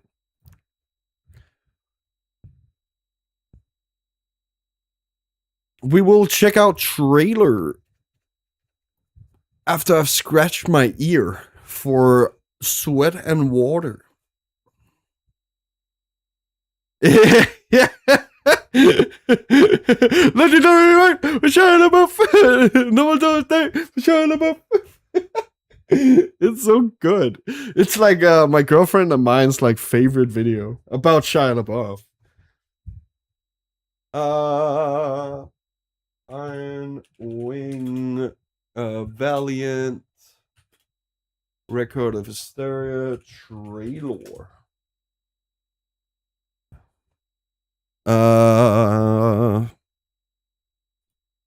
Should I look at trailer 1 or trailer 2? I'm looking at both.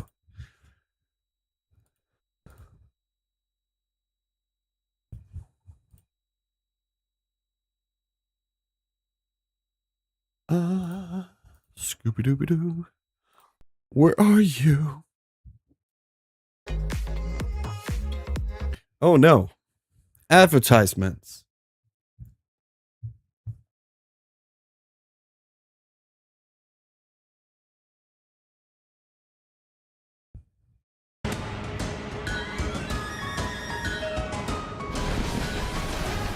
Can we get it in like not shit quality, please?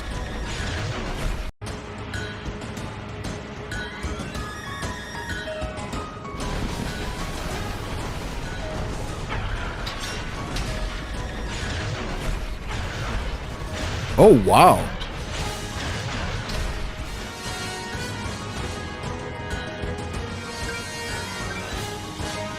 Wait, is this the same universe as Valkyrie Chronicles? It kind of has the same art style.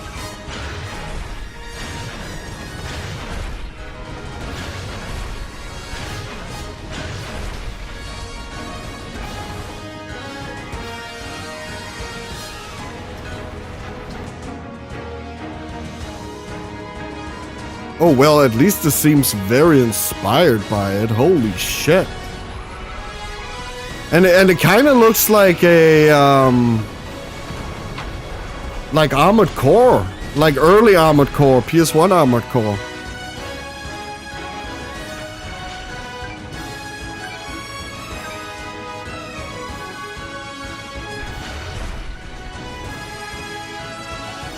Yeah, you can very much see that it was like a big inspiration.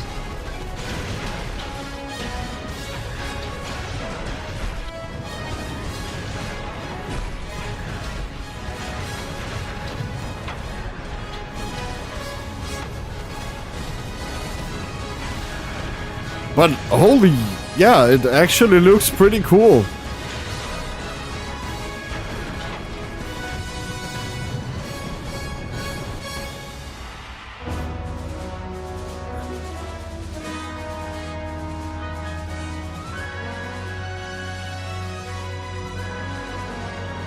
Yeah, so that was Iron Wing Valiant, Record of Hysteria. And here's the second trailer. Skies of heaven. Might as well just go straight into it.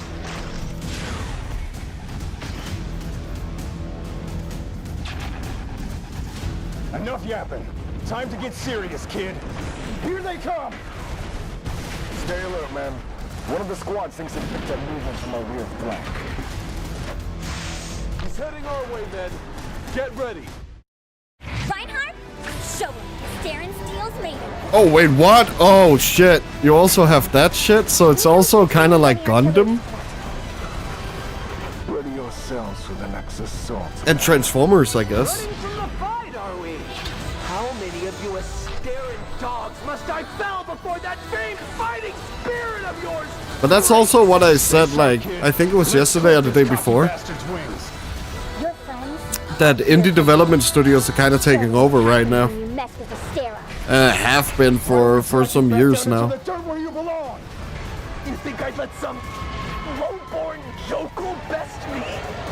I won't have it! We're taking severe losses! Get your act together! The English in this is probably a little rough because I believe the main dev behind this might be Chinese. Ah, okay. Looks like he's calling in backup. Don't let your guard down.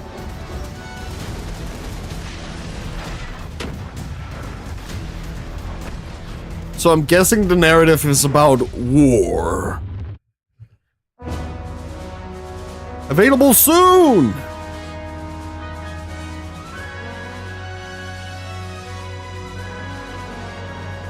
With new updated artwork. Okay. Does it say?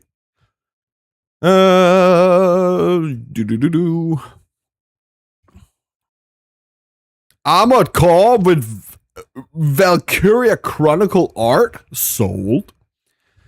Valkyria Core 6 Fires of Anime Europe. Oh, that's sick. Okay, nice. Yeah, that looked really cool, actually. I will probably be looking out for that game. We will probably not play it until we're done with all this, but seems cool. Yeah, but doesn't it say on like the on this? Do they have like a Steam page?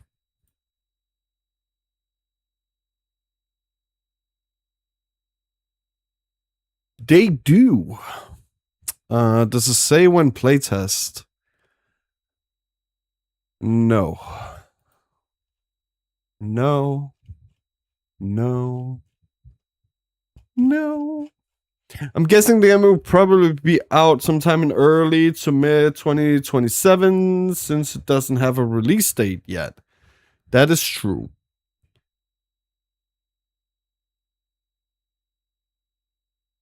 Oh. Oh, it doesn't say, but July 3rd, on my birthday actually, it said 2 weeks. And we're about 2 weeks. But it doesn't say a specific date on when it will be out.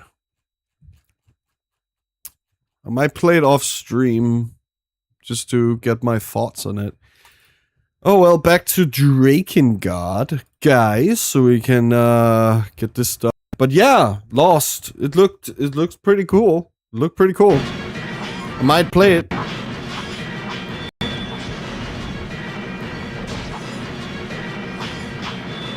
Yeah, I might play it tonight then. By myself. I forgot to put on the music again.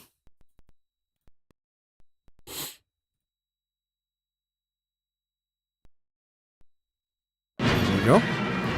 I'm guessing since the main dev is in China, it might only go live in China's time zone. Yeah. It's probably the one you have to look at. Or maybe it's because they don't really know when they're gonna do it, but they're just gonna do it soon.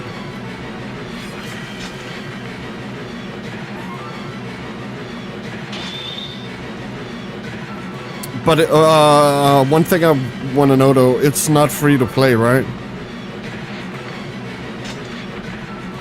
It's like a real game. You're like...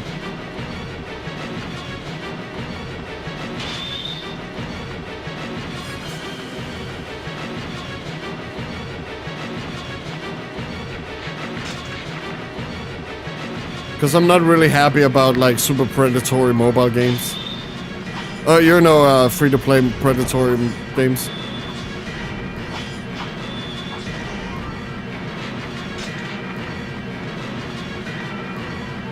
Because it did look like it would be, yeah, a real game, like, yeah. Empire soldiers have caught a Like dragon. maybe a $30 game. Not that I'm worried about the price or anything, it's literally just I don't really like too many free-to-play mobile games. And I'm just calling them mobile games to, like, emphasize what I'm trying to talk about. We all know what a mobile game is. And how crazy they are with monetization. Protect Footy Eye.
Back to the grind. Oh yeah, no, shit. Oh, baby! I have the fucking John Cena version in my head right now. Lord Kime, the Empire has surrounded the castle.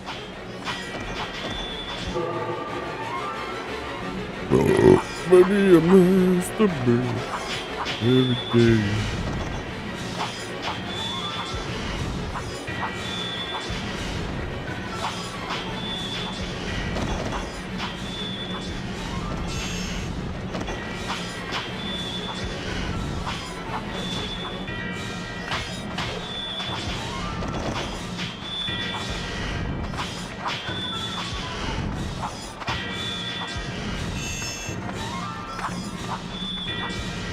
But Valkyria Chronicles was such a good game. I really liked the first one. I never played any of the others because the sequel was actually only on PSP. as far as I know. Hey Snake, welcome to the stream. I finally fucking watched the bridge, and it was actually pretty funny. I like the die, die, die, die, die, die, die.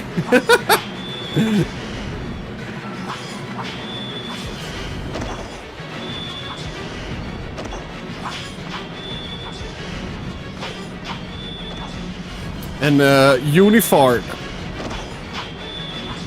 They're like, I think there's main series, there are 4 games, and then they have like some spin-offs. The Empire is too strong.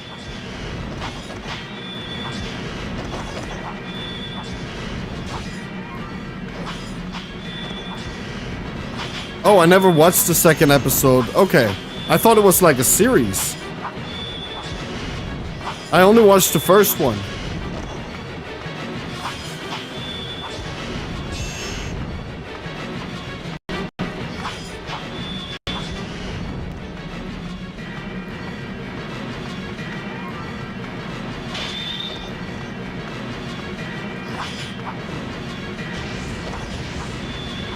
Oh yeah, I think it's time. I think it's time to climb.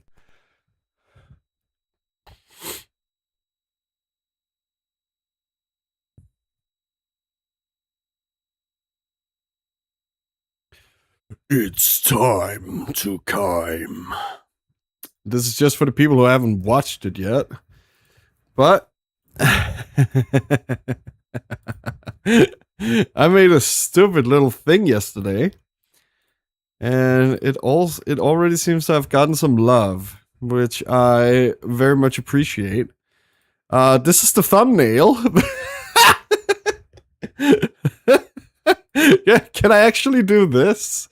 I want to see if I can do this. Yeah. So you can see it up close. Let's see here if I can do that. Here is the the thumbnail. The guy who made the abridged only made 2 episodes because he not found the motivation to continue, but he made a lot of Drakengard memes. Okay, I'll check it out. Yeah, because it's actually funny. Oh yeah, I saw that footage. I made you a video yesterday. Look at this fucking thumbnail, dude. It's so funny. Oh, it's so stupid. Oh yeah, but let's have some fun here. So my game was fucked. Did I enable audio? Yeah, it did. Enjoy.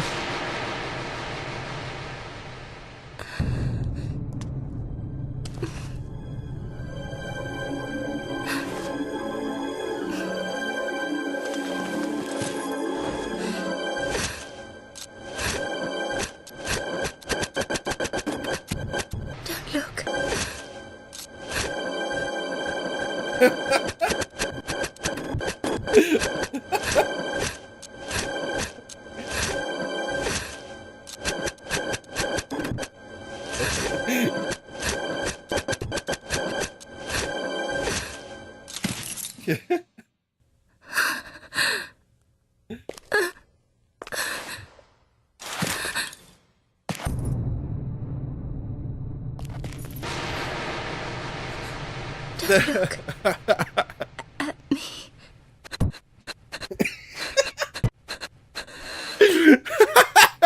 She can't even die right, dude. Fucking beautiful. Go and like the video if you haven't, and expect more of that type for now. So yeah. We're having fun, guys. We're having fun. My contribution to the Drakengard.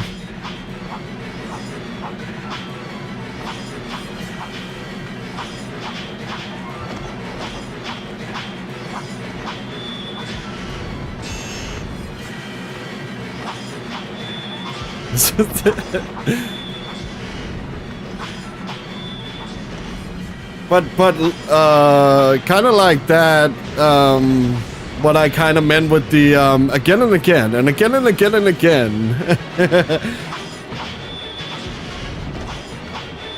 I finally started near Gestalt, by the way. Oh, nice. Yeah, I saw you, you finished branch D on, Discord. Show no mercy. Attack!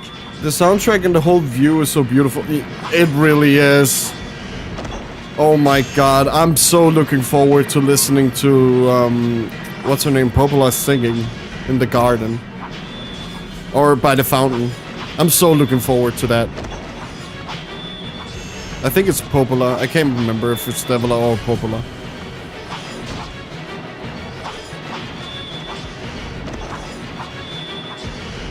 Yeah, fuck. I'm also very, very, very, very looking forward to that.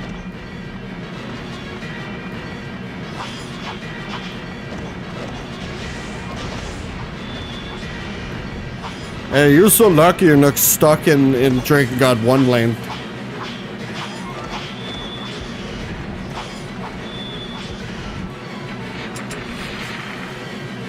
Oh god.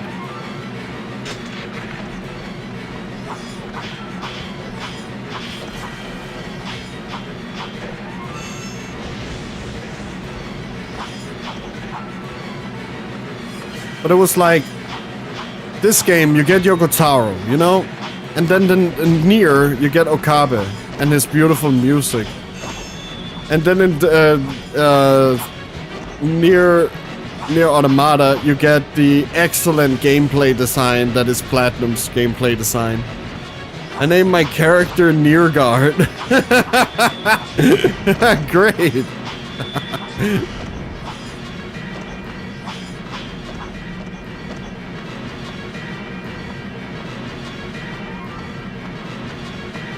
I'm probably gonna call mine John Near. The castle's under attack! Please help us! First day I once named him Dear Daddy. Well, that would work, right? You're playing the Gestalt version, so yeah, it makes sense. Daddy Near.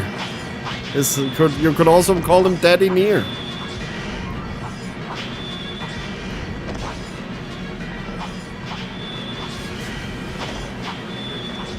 Or, why are you touching me there? Please stop.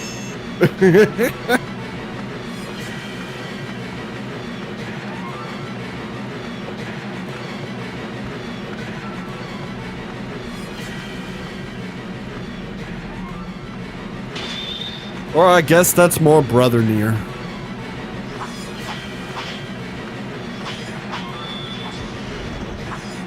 I saw a guy who named him Link. Zelda, my dude. What the fuck? Wrong franchise.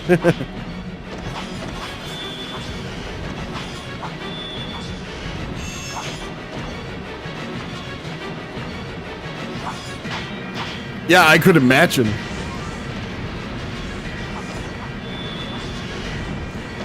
But it's like calling your character in the JRPG like some weird fucking name, and whenever they say something, yeah.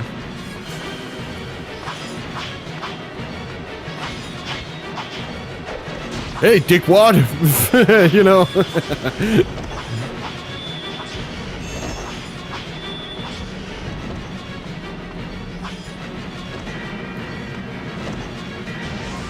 Lord Inuart is with the goddess.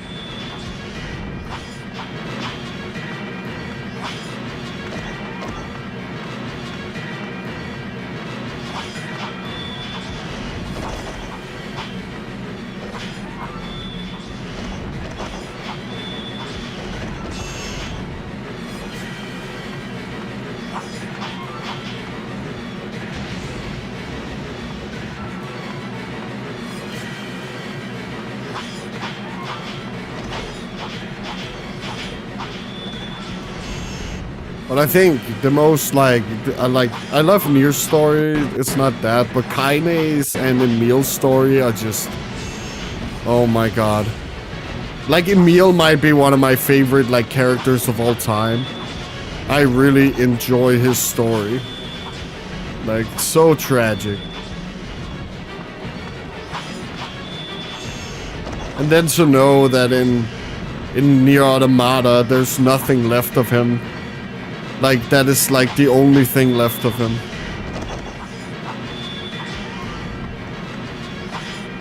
And he might not even, like, be the original anymore. Because he made so many copies and he, like... Yeah, because of those aliens.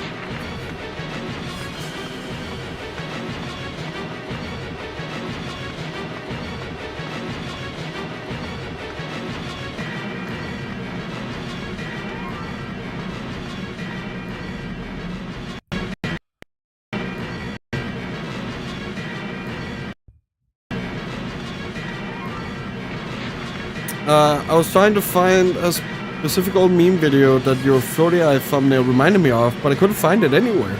Oh, that sucks, Lost. Kaim, it's a very good character and the only good character in Drakengard 2. Yeah, but I'm guessing that's because they kept with the Guts persona, so he still feels kind of Kaimi.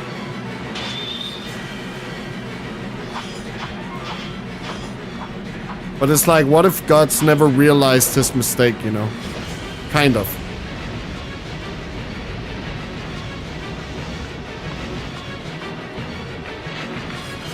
They copied him again and again and again and again and again and again and again and again and again and again.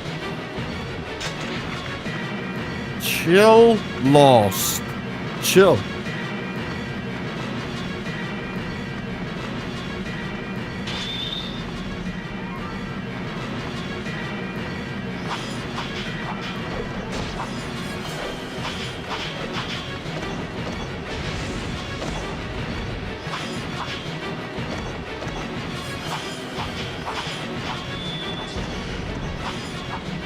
It was a joke, by the way. I don't mean it. Don't chill. Have zero chill. Go crazy. Show them. Show them.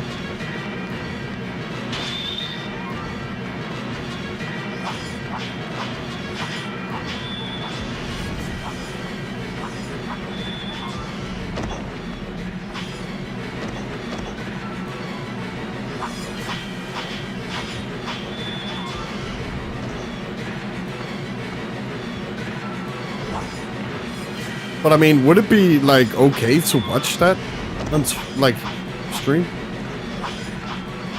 I guess you could just call it reaction content and never like say anything, right?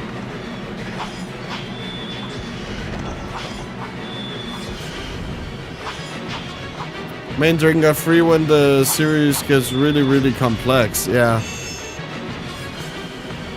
Yeah, so far it's not that complex.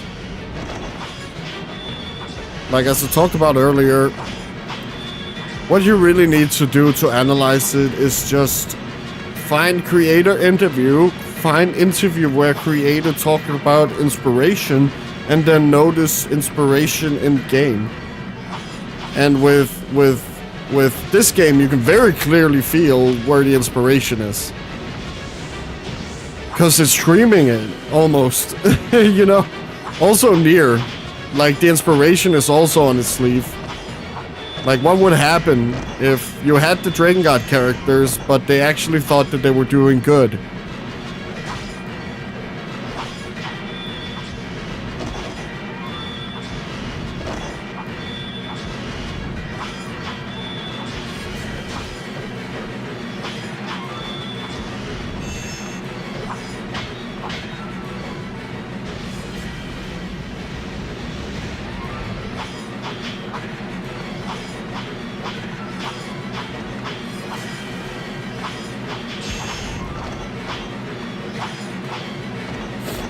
And also Nier is kind of like anti like RPG also, because it's like parodying RPGs, like those I guess Final Fantasy RPGs.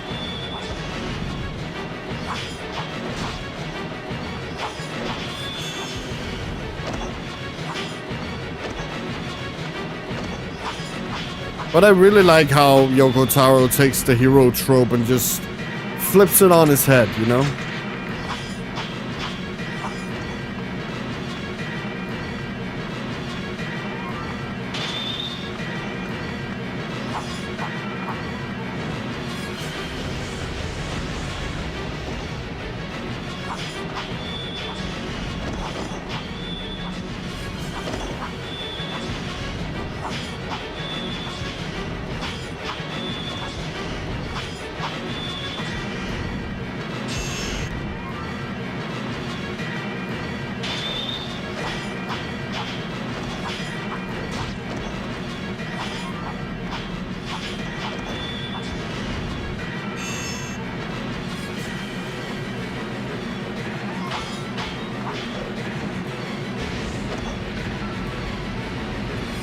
So much murder, so many kills. Ooh, wow.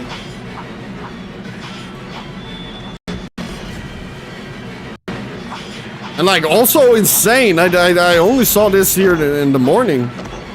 Apparently fucking like 81 people watched my live stream, the one from yesterday. Like what the fuck? I was so like, whoa. What the hell?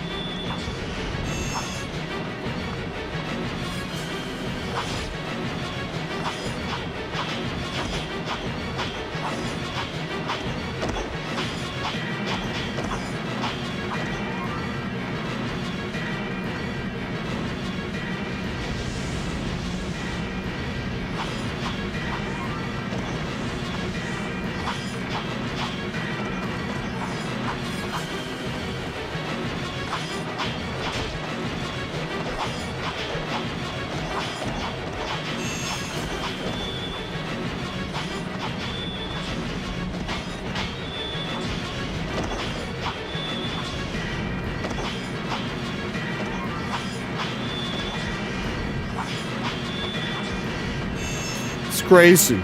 We also have 39 subscribers now on YouTube, which is pretty cool. That like fuck. Thank you guys so goddamn much for wanting to hear my thoughts.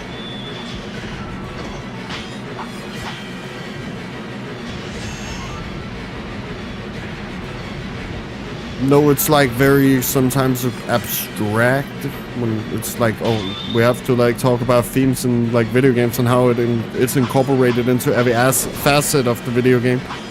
Like, might be a little boring, but then again, it's like I also feel like it's very important. It's something that is I feel like I felt for a long time is like kind of lost or becoming lost in today's gaming environment, where it seems like we just copy what is popular, you know.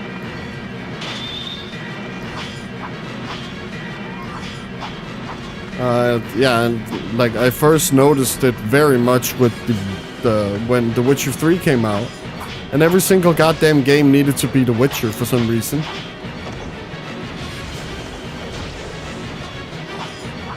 And then it was like, oh yeah, I could buy this game, but, well, technically I've already played it.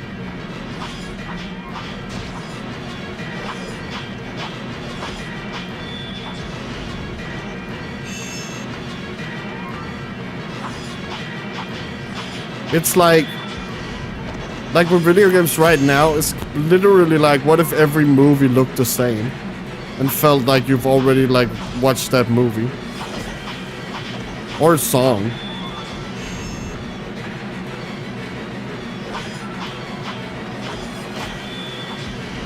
And they don't really like do it in a niche way, where oh this is for those people, this audience, and this is for that audience. It also feels very much like, oh, this game needs to be for everyone, so we need to like think about what everyone likes, and then you begin alienating everyone and stuff like that. Hey Bass, welcome to the stream. Hope you're doing well. Nice to see someone enjoying this trash-ass game, having fun waiting 20 minutes to a weapon for a weapon to spawn. Yeah, it's my favorite part. I don't have to do anything, dude. I just have to sit there and wait. Easy game, dude. We did all that yesterday when we was looking for the other weapons. So that is all out of the way now. We're just grinding them.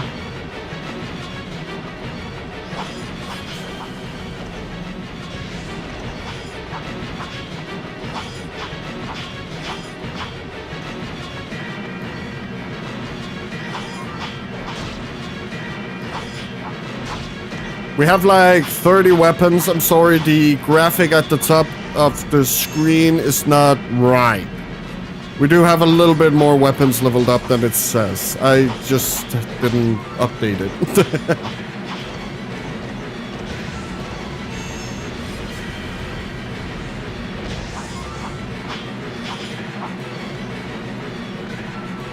But yeah, I see. It seems like that is what like video game design is. And also, like, whenever Elden Ring came out and every single goddamn developer was like, that's not how you do design.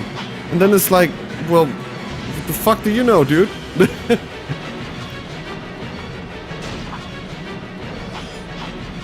Is it because they're taught, like, oh, a game can only be made like this in school? Like, it's such a stupid way to look at it.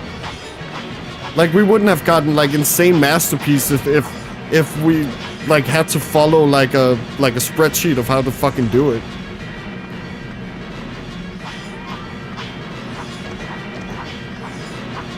And all I guess it's taught those developers is that, oh yeah, you need to make The Witcher 3 to be popular and make good games. Like, what the fuck? And then design school is gonna change fucking every like 10 years, because that's when the next like big popular new thing comes out. More like Elden Wingdings. Yeah, that'll be the next.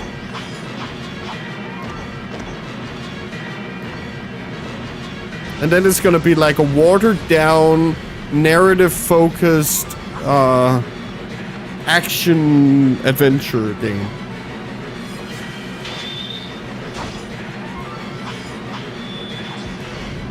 With like RPG elements that don't fucking matter, like in Assassin's Creed. Oh yeah, I remember that a bunch of devs of PlayStation and Ubisoft were talking shit, right? Yeah, exactly. Because they were taught in school about how to do it, and apparently school only teaches you how to copy other video games and not be original. So and not like think out of the box, because that's what the greatest like games have done. Like, we wouldn't have gotten like Silent Hill, Resident Evil and stuff like that. Like, Silent Hill is a copy of Resident Evil. Like, we know this is well known that is what it literally is. But it took that formula and did something insane with it. It said, yeah, we can do survival horror too. Here, hold my beer. Yeah, same thing happened when BG3 released, saying that it was an exception and we shouldn't expect games that good. Like, it's so stupid, and I'm so happy. Isn't the studio called Larian that it kind of went against that?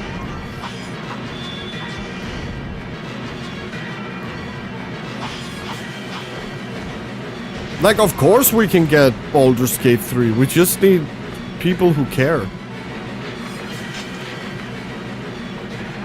And the same with Clair Obscur, where you have thought for years that Ubisoft was not able to like create good games, but it just turns out that they did not care about their developers at all. Because they had really good people there. Formula, what are you, Mr. Krabs? I'm just kidding. Are you sure about that? I know everyone has their own way of pronouncing things. Formula. How do you say that? Formula. Formula. Dude, I'm Danish, dude. I'm from Europe. This is not my first language. I can say it in Danish if we want, if that's better. Formula. Yeah. Yeah. Get some exoticness in here. It's even hot in Denmark, so I guess we are hot country right now, right? Soldiers of the dragon. Kill me. Bailey.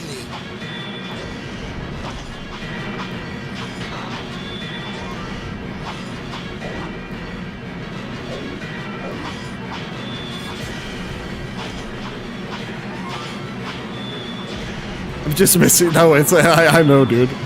I'm just messing with you, Lost. Yeah. What are you gonna do about it? Cry? Yeah. Can I do it with you?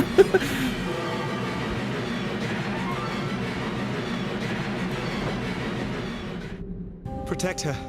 Protect Footy Eye. Eye.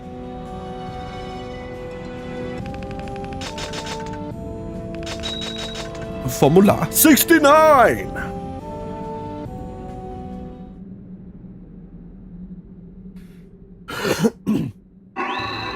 But yeah, I would like also because like when doing that copying versus original thing,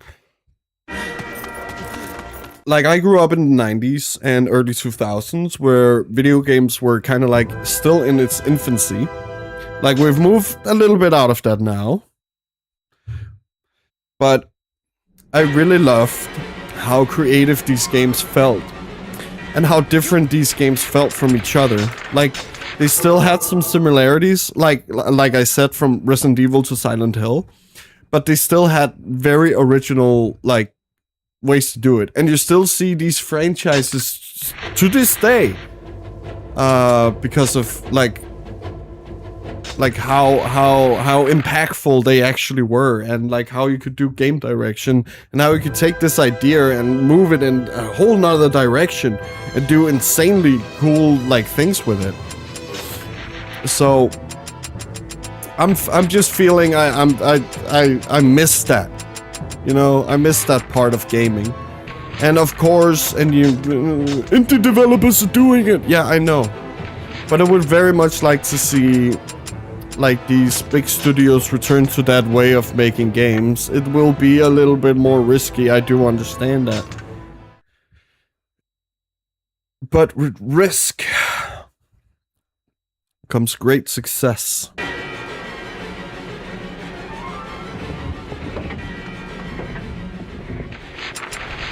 Because there are many games we wouldn't have gotten if they hadn't taken that risk. Such as the Soul series. That's a great fucking risk. Even Shohei Yoshida, Sony's old president, was like, "Oh my god, this is shit." And then people played it. And look at now. It's like the hot fucking like the Soul series is like the biggest thing right now. And it's been for years.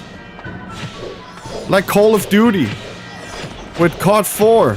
Like that whole thing still runs, still goes fucking insanely hard today.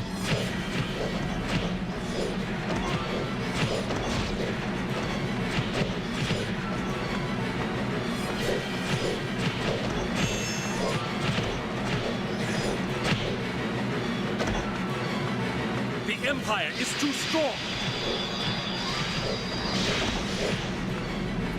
Like it is so cool to feel that creativity. Also with Clair Obscur, where you have the turn-based combat, but then you have the parry system that's like a Souls-like. Or like Sekiro, you know? It's really cool. And it emphasizes the game's themes as well, as I've also talked about before, where the theme seems to be struggle. Like struggling to get out of this future, struggling. And you also feel that in combat, where you like struggle to like parry and stuff like that.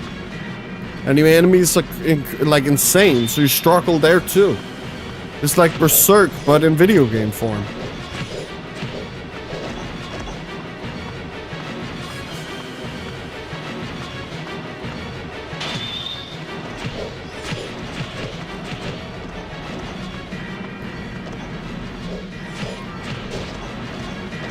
And like take those ideas and do something new with it.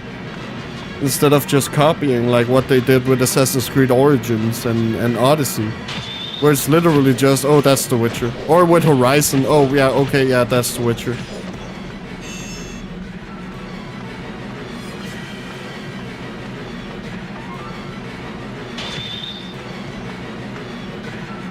So yeah, I really want to see more like creative shit. And I'm very happy that the indie crowd are doing it. I don't mean that games should, like, I also want to see, like, AAA studios doing it. I'm, like, I don't think a game should cost, like 80 million each time. Like, you can do smaller projects. It's fine. Oh, shit. Oh, shit. Ah! What is happening? Ah! I heard noises. Noises. What is noises doing here? Shit, I can't see anything. Thank you, whatever you did. Nowadays, it's all about the money. The passion they had back in the early 2000s and 2010s are long gone. From most development studios, yeah.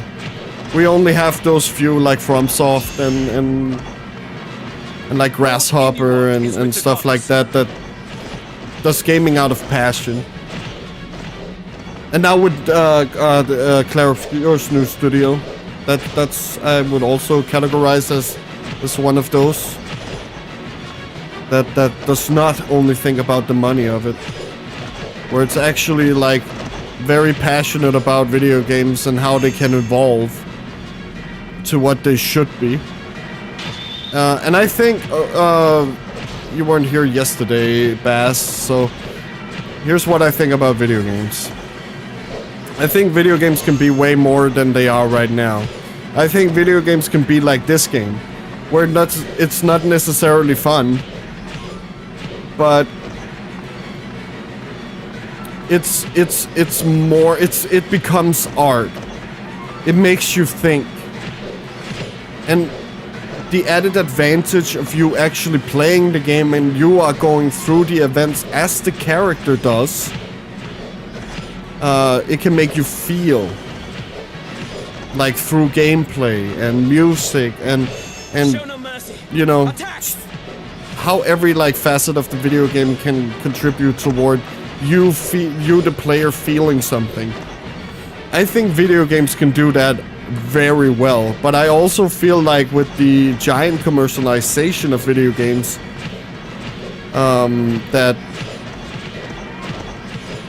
has been lost, or something that is close to being lost.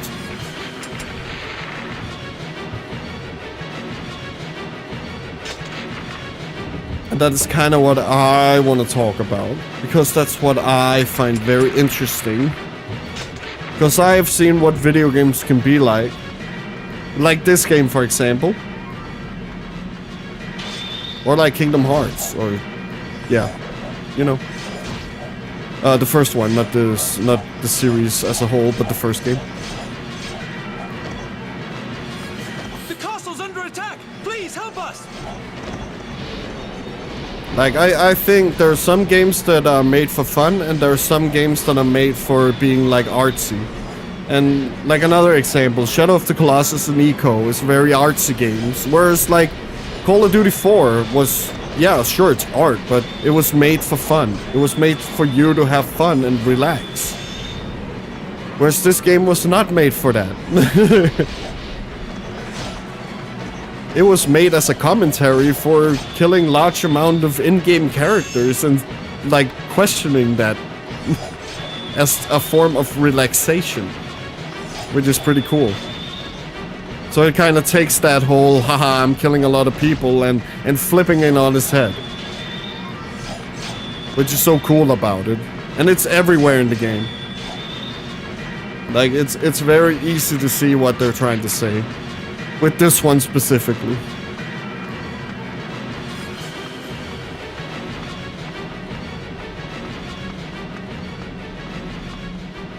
Wait, where the fuck are the enemies? Oh, they're all the way over here.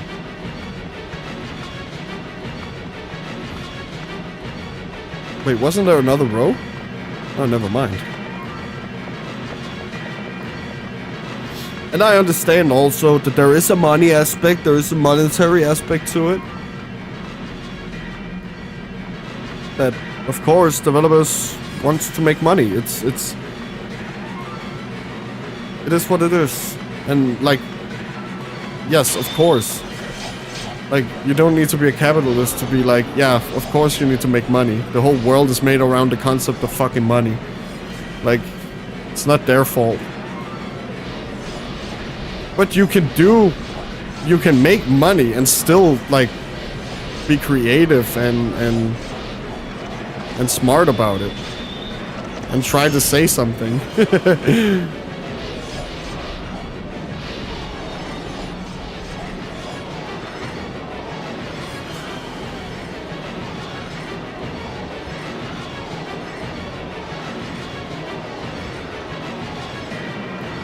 So yeah, that's how I feel deep down.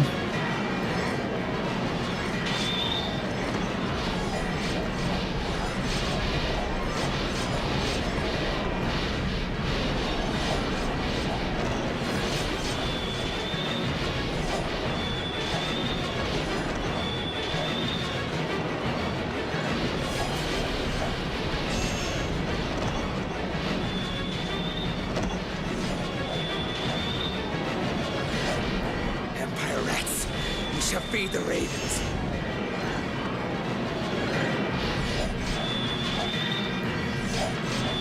Oh, and this might be like a topic change thing, but I really like in Nier Automata. All this discourse about 2B being this beautiful anime babe, you know? Like, I don't know if you guys remember this, where they were like, oh, you can't do that, you can't make characters like this. And then when you actually play the game, you figure out that, oh, she's an android. Oh, she's created in the image of humans. But she's created from the image of humans that they have found. And, oh wait, what did they actually found? Well, they found, like, magazines and stuff like that because those were the most, like readily available things. They were mass-produced and they're just laying around everywhere. So, yeah, of course they thought like a human would look like a goddamn model. That is the commentary.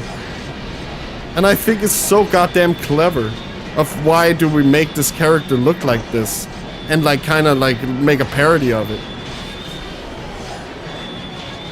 It is so, like, it is so smart. Because yes, it's true. If you're like searching for like a lost civilization and stuff like that, how would you know which parts were important and which were not? And just entertainment.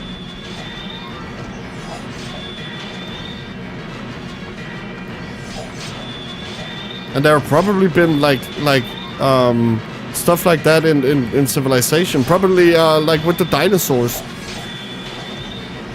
Where they were fuck. Oh shit, I can't remember that story. There was something about them like saying it was like chicken and stuff like that.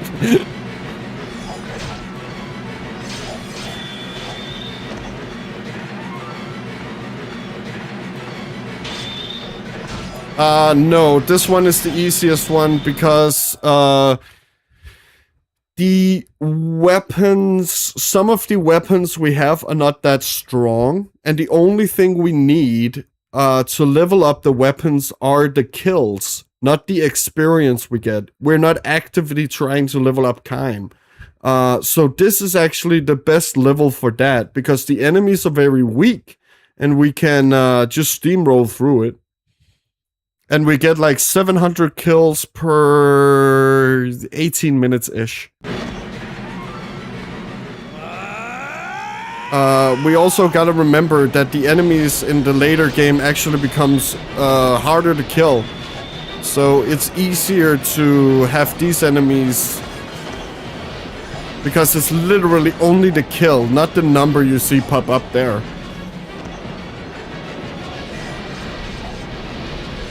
Because this is made with killing in mind and not levels. But very good question, Bass.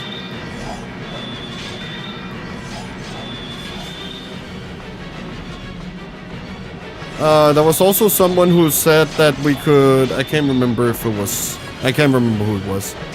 It's some time ago. But they were asking if we could just kill the shadow enemies.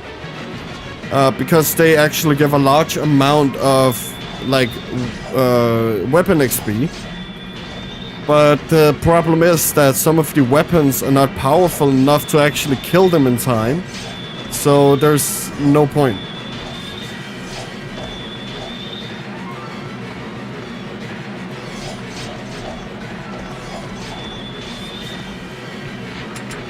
And like we're leveling up weapons really quick anyway, so it's not like it's too bad.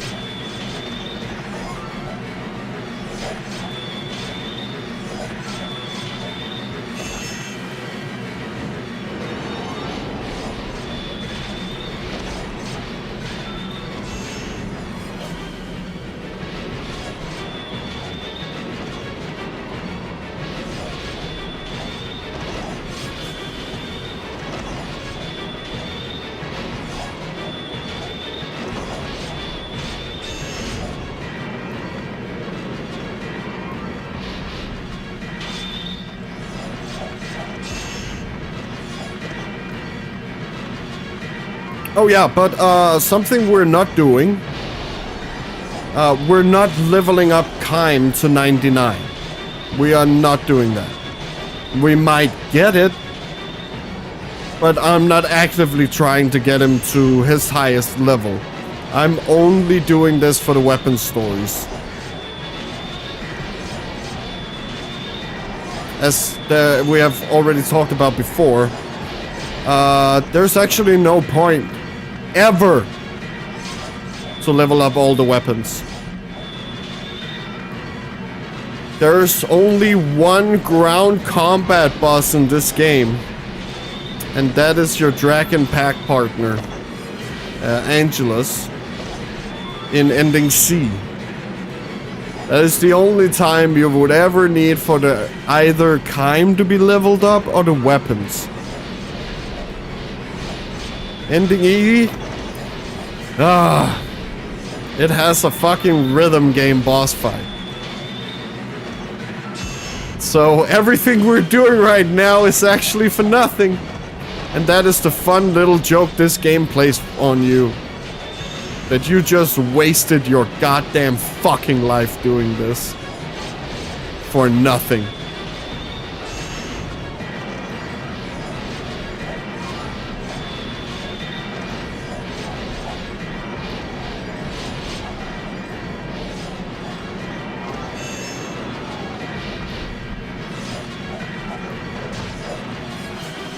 I mean, you could probably go back and fight Angelus a couple million of times if that'll make you happy, but then again, yeah, it's not gonna change anything. It won't change the story's outcome. You're always doomed to fail.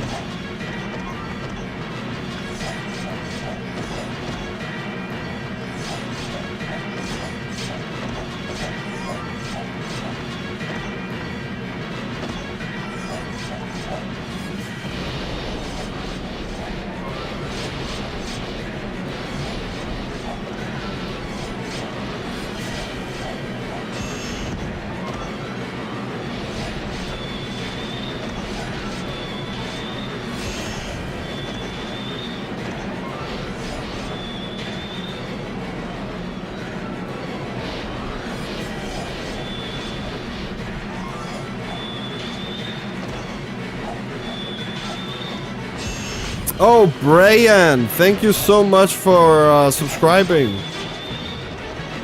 That was the sound I heard. It just didn't pop up yet. Fuck.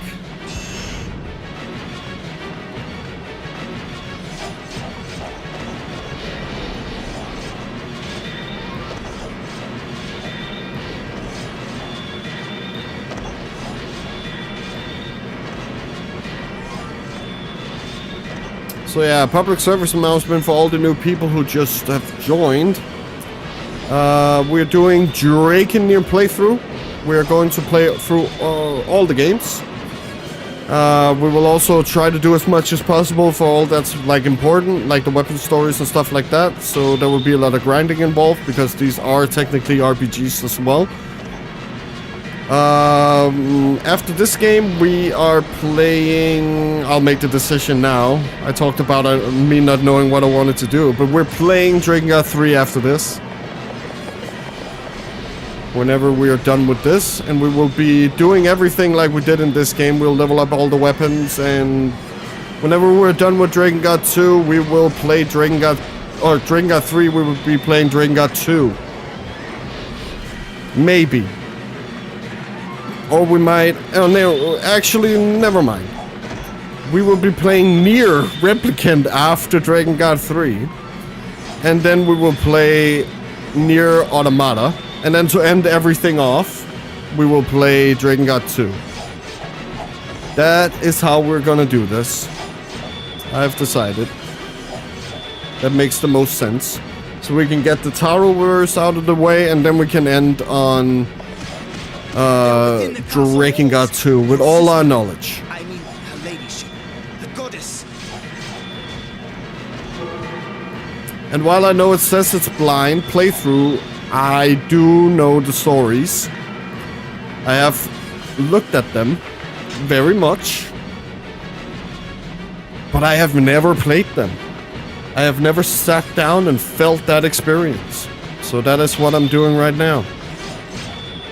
And I thought it was a fun way to introduce myself. As there is a lot to talk about. And it's also games I really love, because the story is really good. And it has something to say.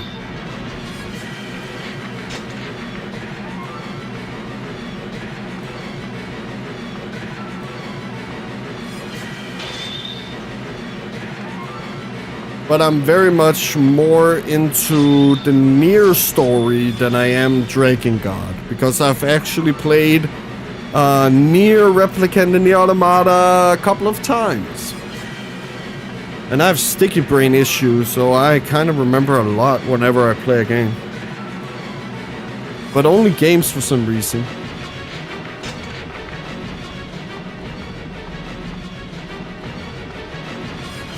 Empire soldiers have caught a dragon. Castle Bailey.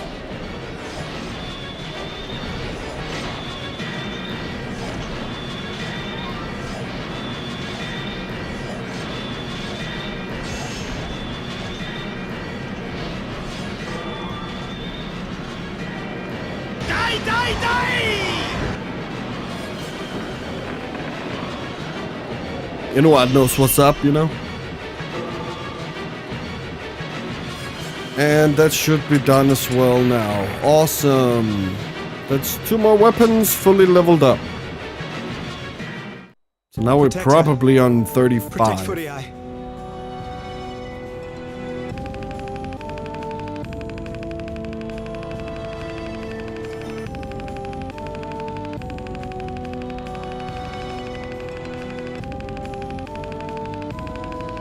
I am Kaim.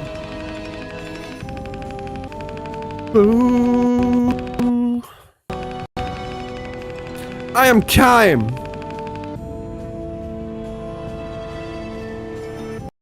Oh yeah, I thought it was because that level the enemies aren't so spread out, so it could go a bit faster, but since they're stronger there, it would actually go slower. Yeah, that's my thought process, because the weapons, or you would have to hit them way too, like, fuck, I can't speak. I'm Danish, by the way, if you didn't know.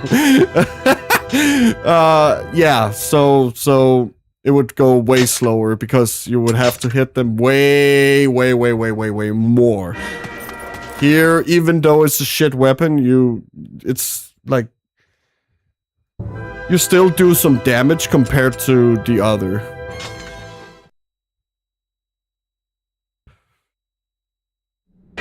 Because we did find an expedition that was actually really good because you had to kill all the enemies.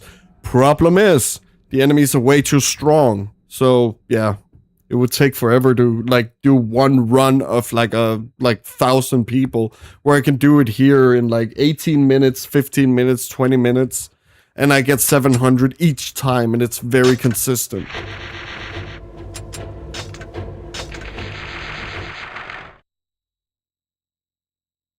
Brazil! Oh, nice.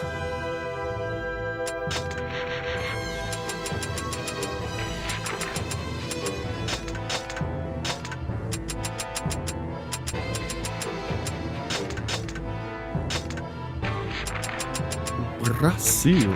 I want to go there. Twins fans. Sorrow.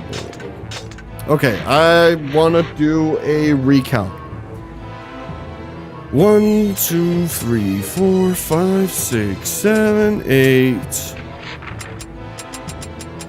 9, 10, 11, 12, 13, 14, 15, 16, 17, 18, 19, 20, 21, 22, 23, 24, 25, 26, 27, 28, 29, 30, 31, 32, 33, 34, 35, 36, 37, 38. It's actually a little bit better than I expected. It's 38.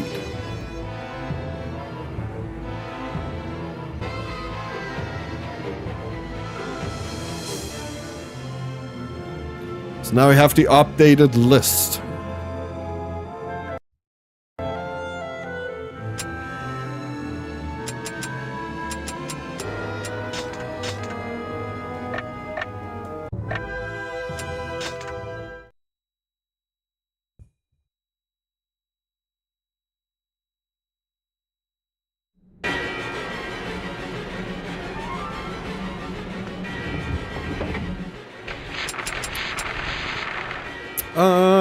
Let's do Broken Dogma. Lord Kime, So for some reason, Broken Dogma is broken on emulator.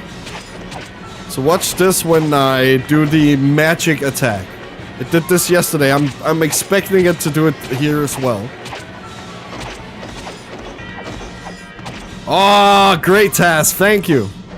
We are 58% done.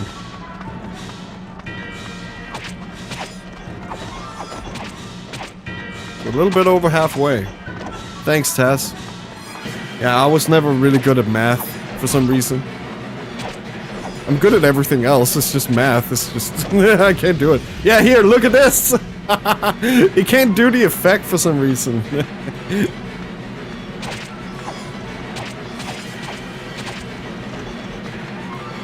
It just goes crazy. It does the same screen whenever you die. So I'm guessing that's kind of bugged too.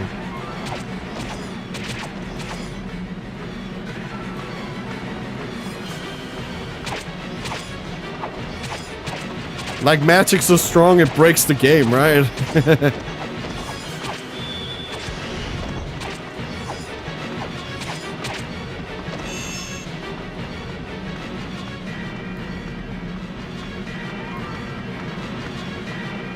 The Empire is too strong. And also, it just slows down so much, the emulator. That's crazy.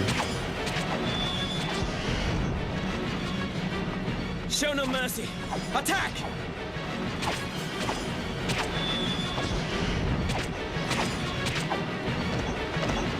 Also,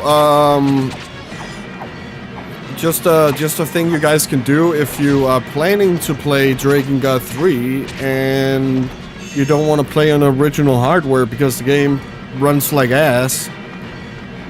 You can get your game on PC, like buy that physical copy or on the PlayStation Online Store, and then you can play it on emulator instead. So you have a legit physical or digital copy. We do not condone piracy here. And then you can emulate it. And the community has done some amazing work for Drakengard 3. So you can actually run it at the intended, like, frame rates. Just if you guys didn't know and you were wanting to play Drakengard 3 as it was meant to be played. It can be done so today. Already got mine working. Got it before the store closed.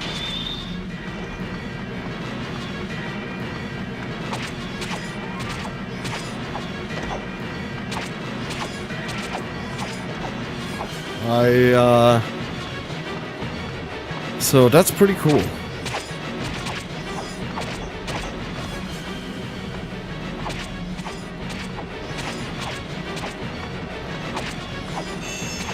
And if you're a fan of old games and stuff like that, you could also buy them on the PS3 store before they are lost forever. Is in the castle.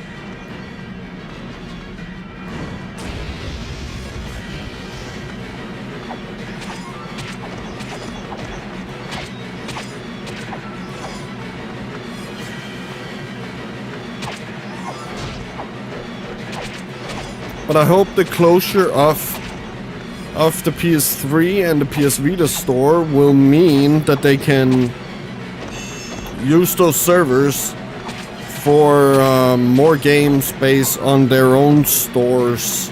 So like we can get like old games and stuff like that, backwards compatibility stuff. I'm hoping that's the reason why they're closing them down. And then we will start to see like more PS2 and PS3 and PS1 titles that you can buy legit and not wonder if you have to eat nothing for a whole month.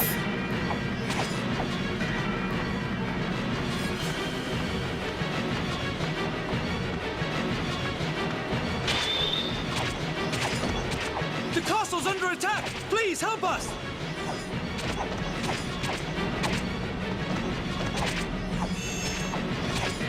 Because I think it's so absurd that some games are just lost to time.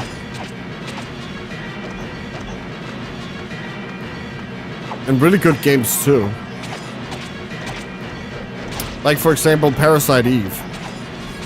Like the only way you can get Parasite Eve is on the American PS3 store and I guess Vita.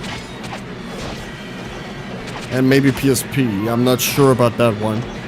But that's like the only legitimate way you can get it without like going out of your way and getting it on like eBay for like $1 million.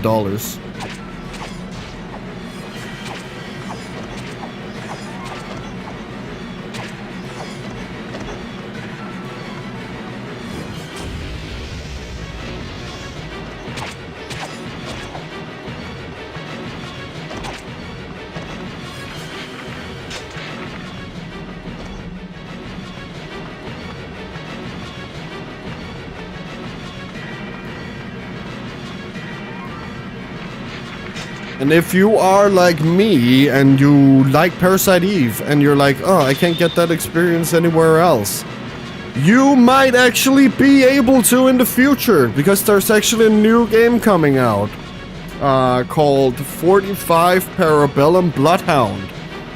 And that seems to be like a Parasite Eve combat, at least, style game. We also have Parasite Mutant that is also coming out if you guys are interested in Parasite Eve type games. With the goddess.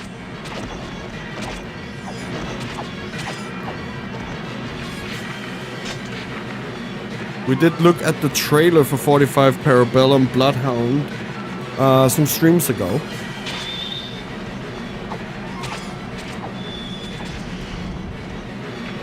And it looked insane. It has like PS1 type, you know, look to it.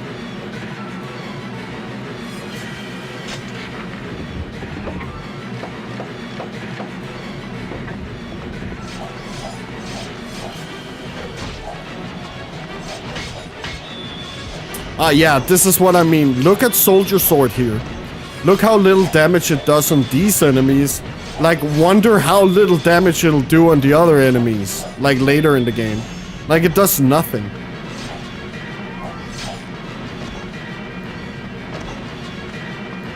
And another thing.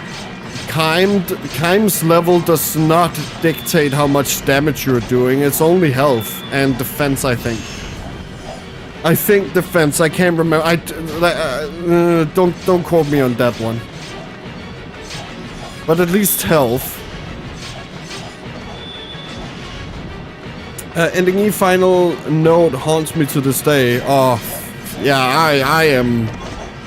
I haven't done it yet. Oh, I'm not looking forward to that one because I've seen it so fucking insane. Like the final boss is insane.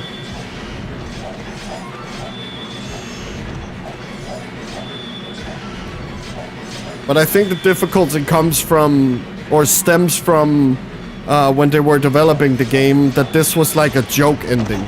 Like it was not supposed to be, like, actually like an ending. It was just like a big challenge thing people could do if they wanted to.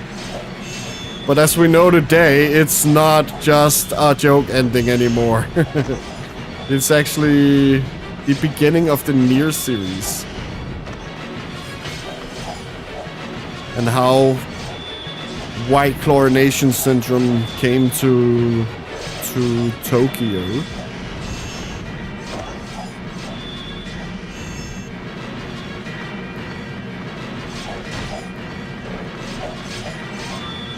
But I'm not looking forward to the bullshit that is ending E final boss.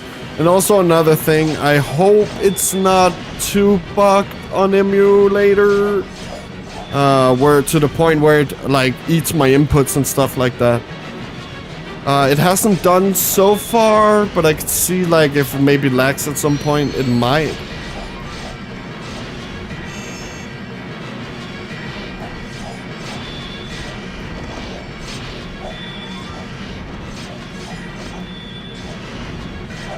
But I heard that there are some issues with Drakengard 3 if you're playing with the 60 frames per second patch. That the boss is bugged because the boss is made for the 30 frames. So it might be the only time where you turn off the patch and then you play it normally.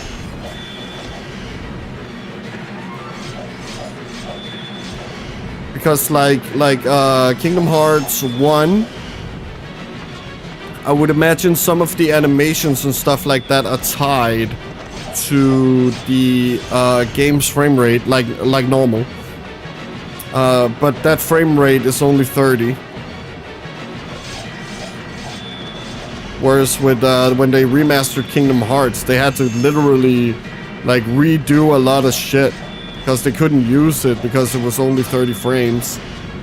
And that's also why, for example, that 358 over 2 days did not get remade.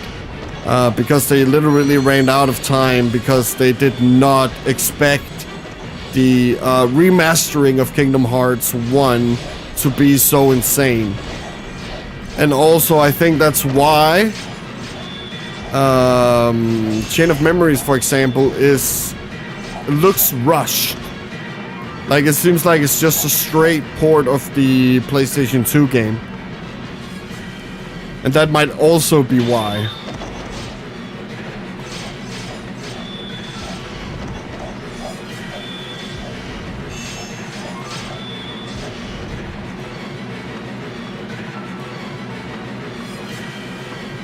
Because it was literally not just like porting the game, like they needed to readjust every bit of animation work and shit to be 60 frames. Like, it's crazy what some developers have to go through. And how gaming has moved in so few years also.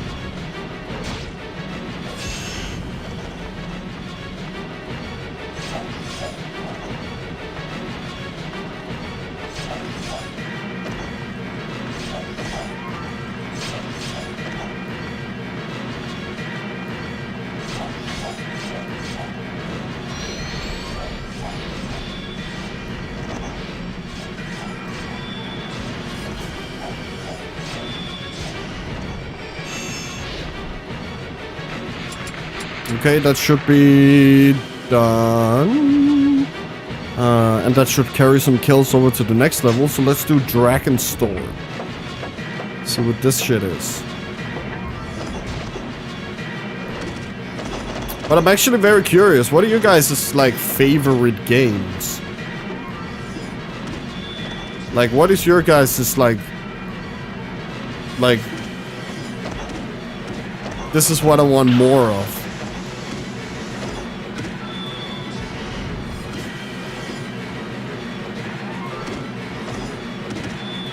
You guys know mine, so.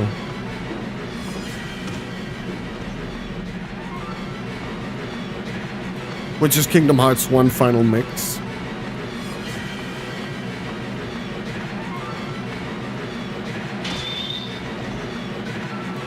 And I mean, it's fine if you don't have a favorite game, if you're just like, yeah, I like everything.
I am Kaim.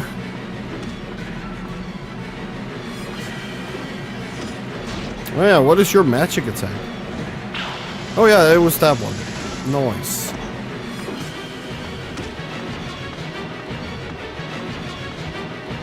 Really good to clear out multiple enemies.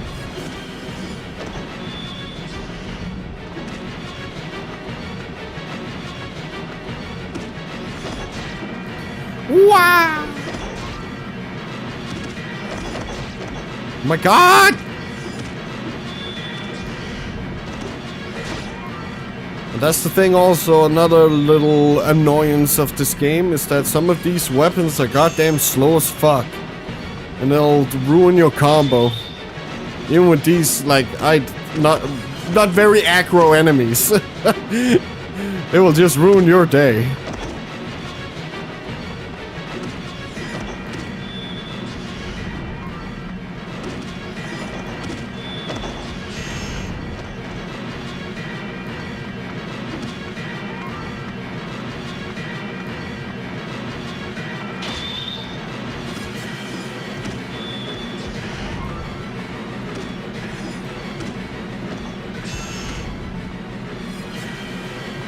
And oh yeah, for all the new people, there is a new video on my channel just released yesterday. It's really funny, so go check it out. And if you find it funny yourself, you can give it a like.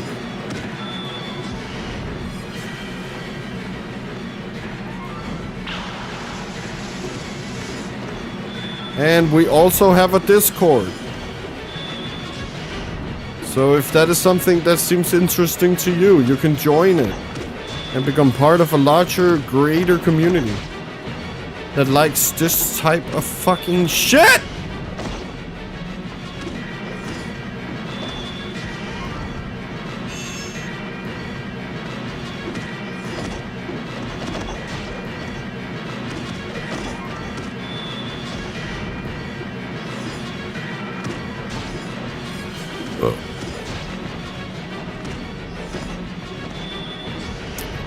Oh yeah, I never did speak about this today. The intention of playing these games is that I will make a giant video about, yeah, whatever game we just completed. So whenever we're done with this, I will make a video about Drakengard 1. And then when we're done with 3, I will make a video about Drakengard 3. So I guess you could also call these like investigation streams.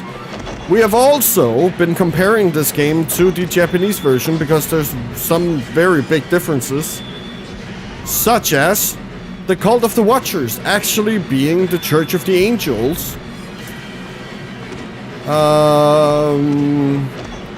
It's very much clearer in the Japanese version that Furiai is very happy about her brother. Maybe a little too much. Growing Wings, which is the American version of the ending B song. We also looked at the differences between that version and the version from the Japanese version called Sukiru, I think, which means exhausted, and how different it is.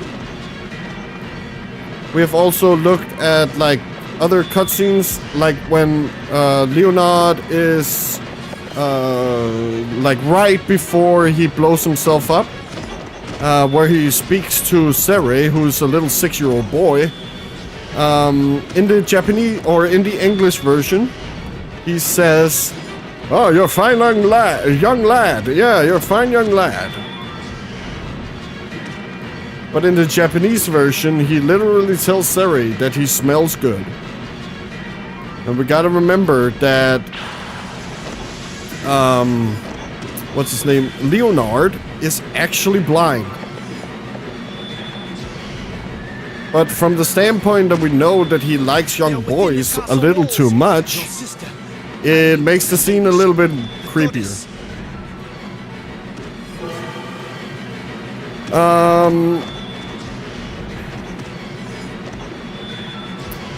And whenever we have also looked at the manual and the descriptions of the characters from the manual and all the extra like texting prologue thing we have also read from the manual. And whenever we're done with this, we will look at the novels and get all the supplementary like information from the books and stuff like that. So just because we get ending E, we're not done. And we also need the secret dragon form that is the fighter jet. So we will do that too. I think it's in this one. If not, it's in 2. But it said missions will open when you clear ending E, and then you can get the fighter jet dragon form, which we will also get. And we will also, as you know, get all the weapon stories. But yeah, the big thing we're doing after this is the video. And while I'm doing the video, we will also be playing Drakengard 3.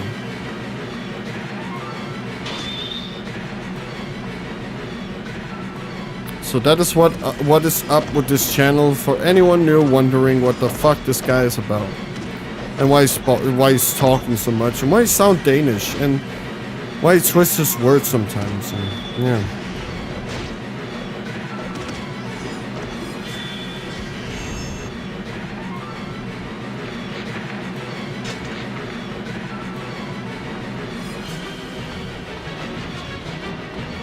So there's a lot to come. We're only getting started. Yeah, we're only getting started.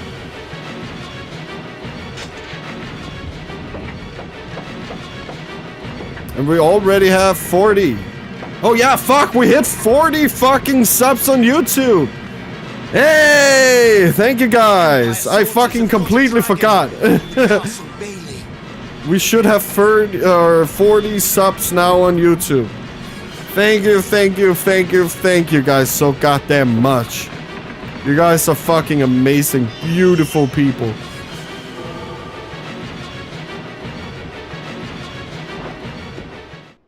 Protect her. Protect Footy Eye.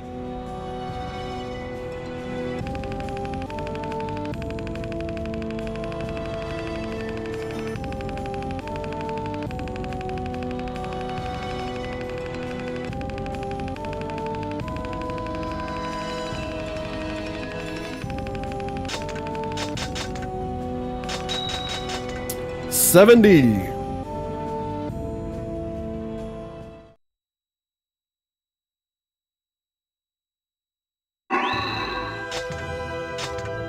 So yeah, that's amazing. I'm very happy about that, guys. You guys are fucking amazing.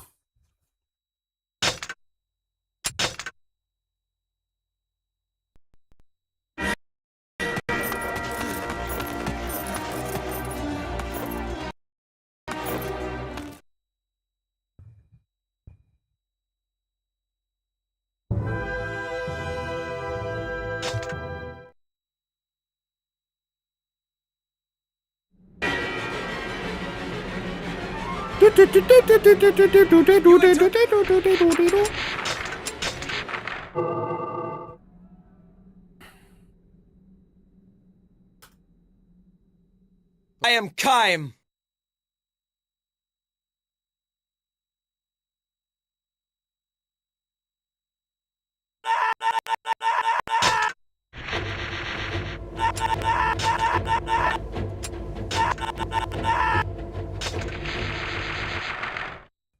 He's trying to communicate. It's crazy.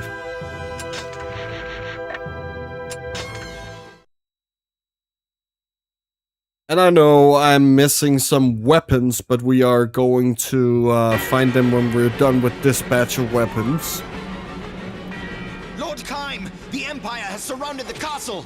So, I'm actually very surprised that it's not going to take as long as I thought it was. Because we're kind of leveling up like 3 or 4 weapons a day. Maybe even more.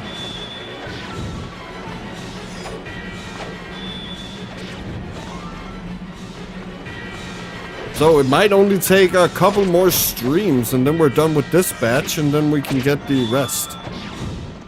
And then that'll only take like a couple of days too. So yeah, about like a week and a half maybe. And we're done. With Drakengard 1. Like everything we wanted to do with it. The Empire is too strong.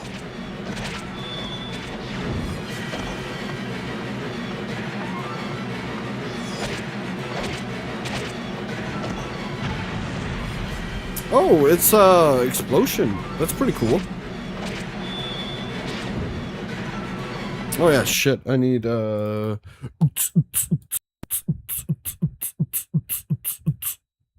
where's my there it is.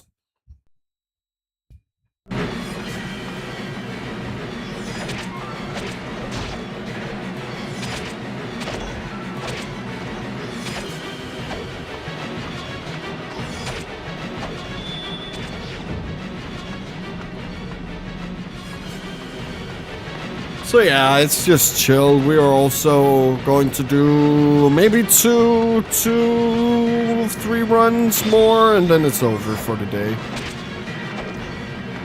And just for the new people, if there are any, we might increase the length of the stream at a later point when we have some more people in here, but for now it's just gonna be these 5 hours of playtime. Or 4 or 5 hours of playtime, you know? Just to get started out, also for me to get used to it, you know? Because some of the other, like when I started, like, it's so difficult. Like, I did not expect, like, streaming to be, like, that difficult. I am a social person. It's not that. It's just, yeah. Sometimes finding something interesting to talk about can be a little bit, yow. But we're learning. We're getting there. And I guess what's interesting to some people might not be interesting to other people, and the other way around. So it's just talk, dude. And then make some funny fucking videos and have fun. That's what I'm going to do anyway. I don't fucking care. I'm gonna have fun. That is the most important thing. We're not really doing this to be popular or anything. We're just doing this because this is what we can and want to do. Is in the castle. You know? So, yeah.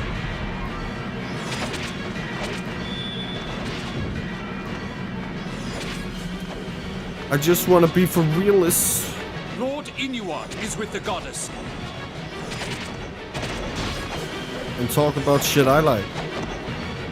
Which is, I understand, very niche. Except GTA 4.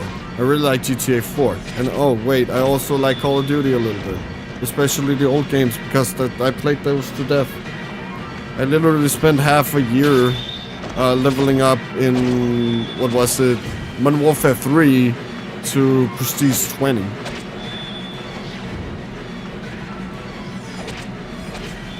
I think it took a little bit under half a year.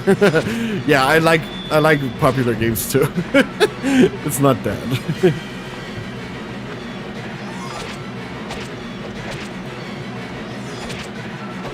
And also, we are not only going to play Japanese games and stuff like Japanese Asian games. No. We're also going to play other shit. Because there are actually Western developers that makes very good games. But we'll get to that when we get to that.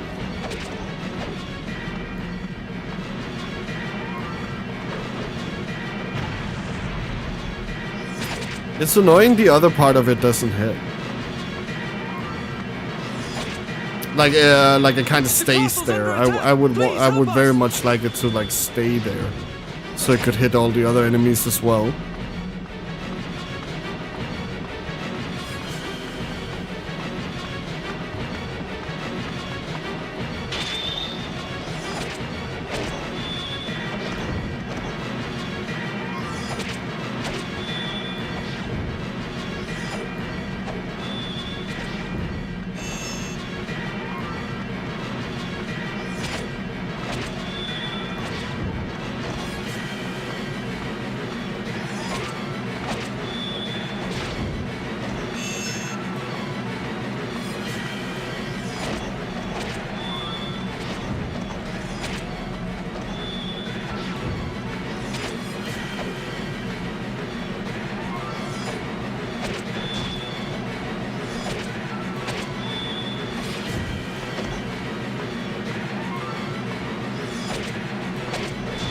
Okay, that should be it, right? Yes. Then we'll do...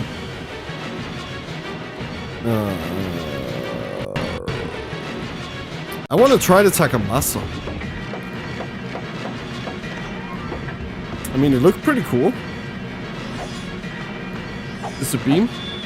No. Breath of Amaterasu. Damn.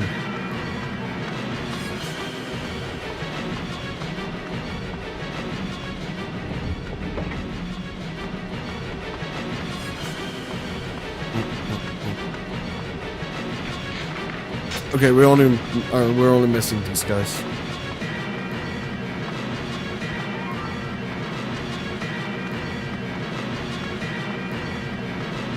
Oh yeah, is there any static on stream? I never fucking looked at it.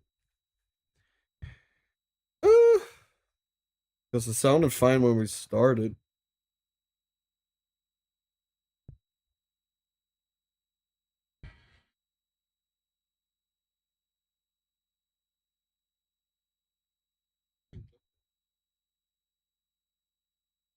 There is not. Great. Sometimes the stream will get like static noises. I don't know why. I've tried to fix it for months at this point, and it's not fixed. And it sometimes just comes. But all we need to do is either unplug the mic or close the game down and start it up again, and it's gone. So just if you guys could tell me whenever you hear some static shit, we can quickly fix it. Because it's not very nice to listen to.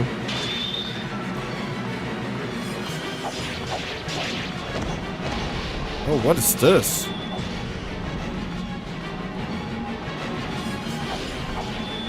Oh, it's like the, yeah. Not very good.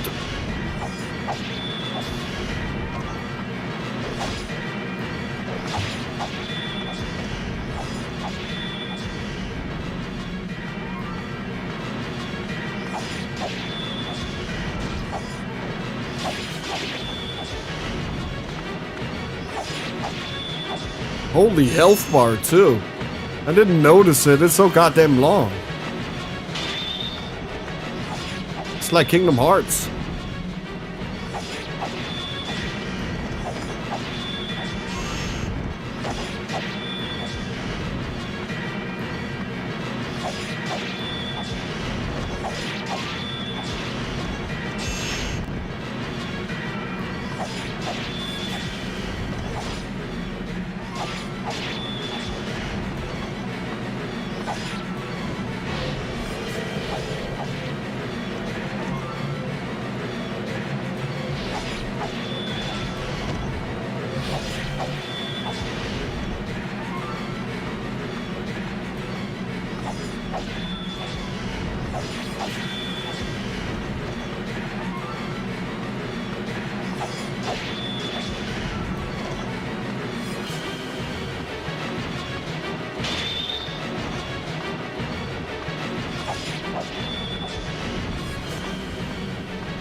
Empire rats, you shall feed the ravens. You shall feed the ravens. Empire!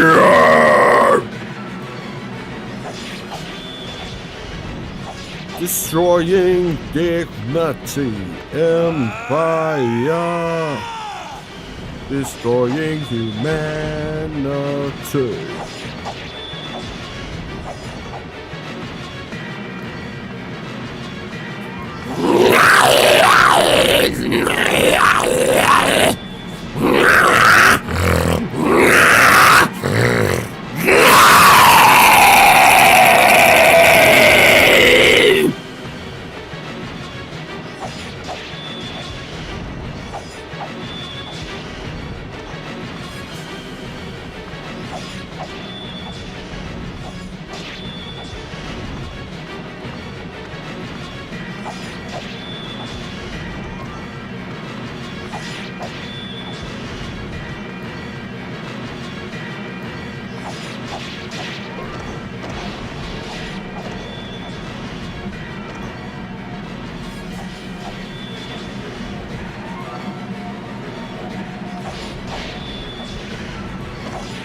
Okay, this should also contribute to a little bit more level for it. Let us do Wincing.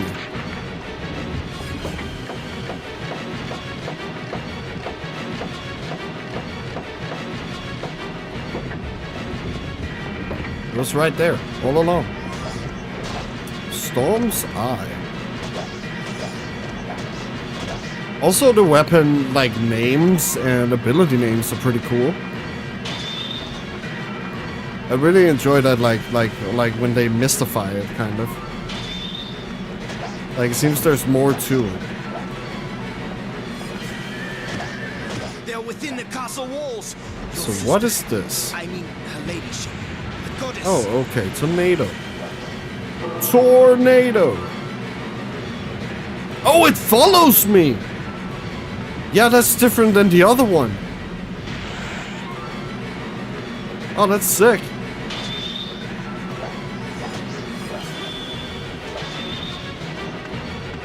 And it's actually there for quite a while, too.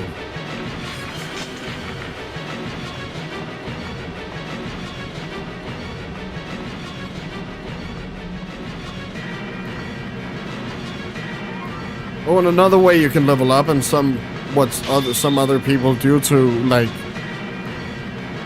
make it a little bit faster, is actually to equip a weapon that has a good like spell, like an AoE thing, and it stays there for a while, and then you shift to another weapon, the weapon you actually want to level up, and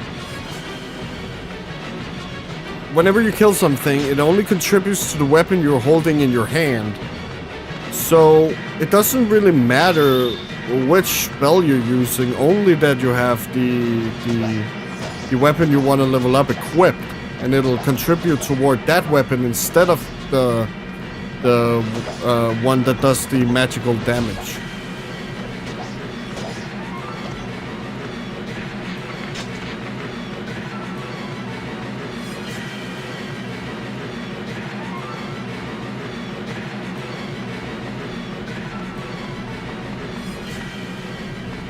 Empire soldiers have got a dragon in the Castle Bailey. What? How did that not hit, man?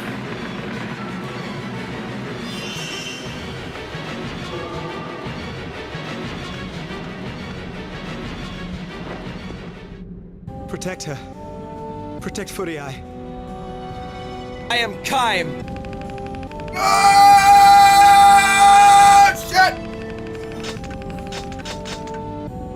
Yeah, that only took 16 minutes. Like, we're getting faster and faster and faster. It's the speed run.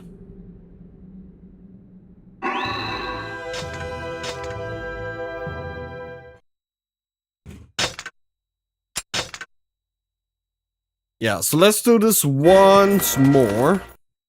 And then we will continue tomorrow.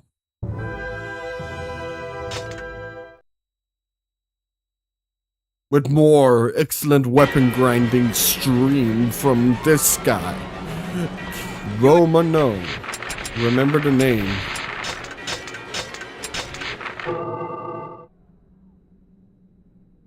Wow.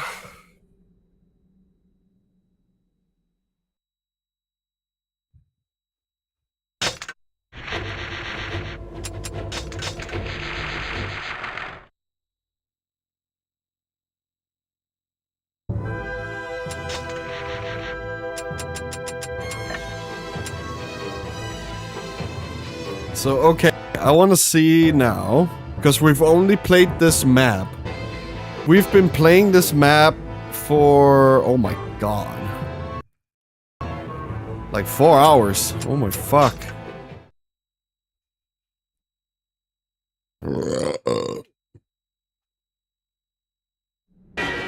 And now it'll be 4 hours and like 10 minutes. Like, holy shit. Lord Kaim, the Empire That is a surrounded the long castle. time only playing the same level over and over again.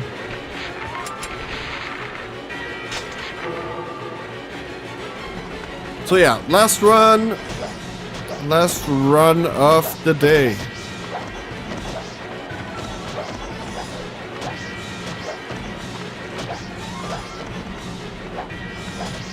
So I will be offline after this. If you have any questions and want to ask or be part of a larger community, you can join the Discord.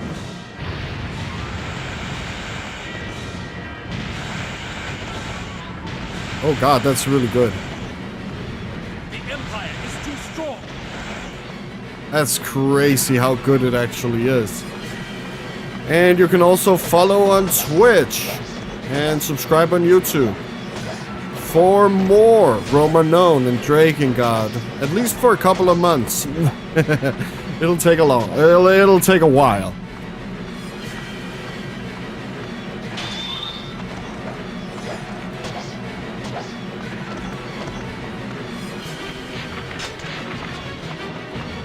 So there is a lot to be excited about with this channel. We will also release videos, and sometimes fun videos, sometimes analysis videos, and sometimes, you know, other like weird shit. So you can expect that too. We already have one video out called Footy Eye with a you know, sad face.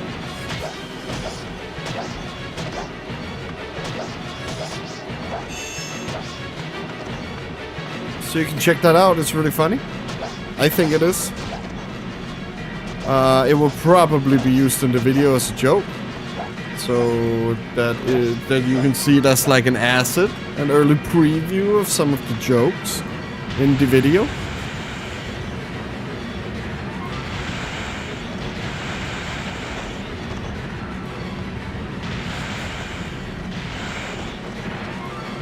So if that's something you enjoy, you will probably enjoy the stream and the videos. Yeah, this is not like a comedy stream, but we are having fun. It's not that, but it is more of an analysis of the game. done in a fun way.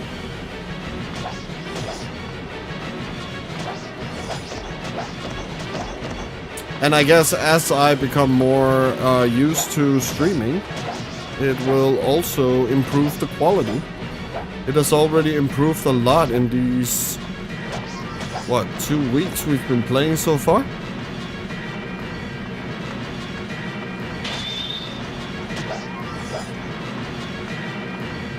And yeah, we're rambling and blah blah blah, but at the end of the day, we're just here to have fun. It's not that serious. Only the Sony digital thing, that's very serious.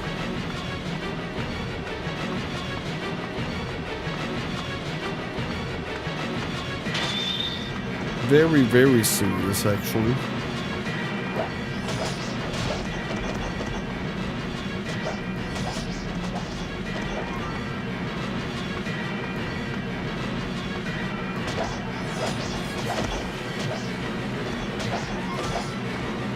Oh, and also another thing I think is fucking stupid nowadays is that you only, like, literally when you buy a digital product, you only buy a license. You don't actually buy the game.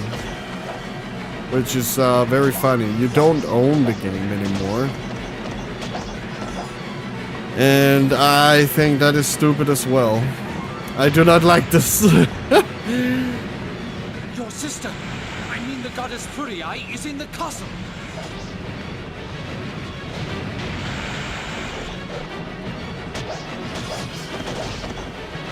I know it's like an anti-piracy thing and stuff like that, but it isn't really helping, you know. I think it's only like pissing people off instead of its actual function. So Lord Inuart is with the goddess.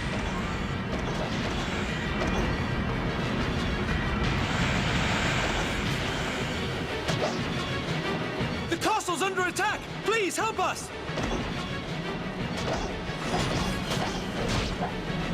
So yeah, that sucks a little bit. I wish we could own games, because I do believe that whenever you're buying like a movie and stuff like that, you're still owning it. But I guess it's like the how they circumvent the how can you say that? Whenever they're updating a game, they can change stuff and yeah, something like that.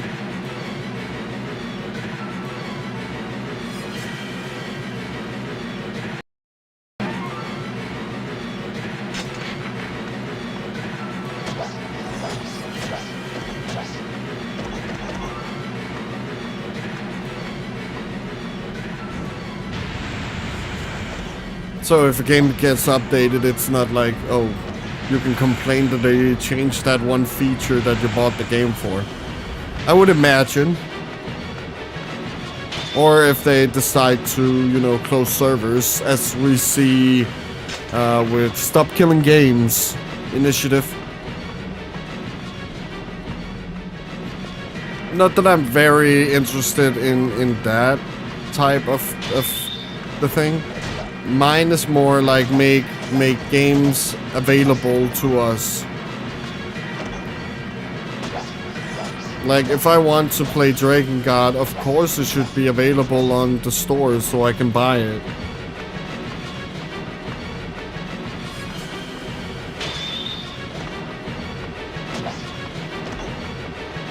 Or like do reprints so we can get like oh, now it's anniversary for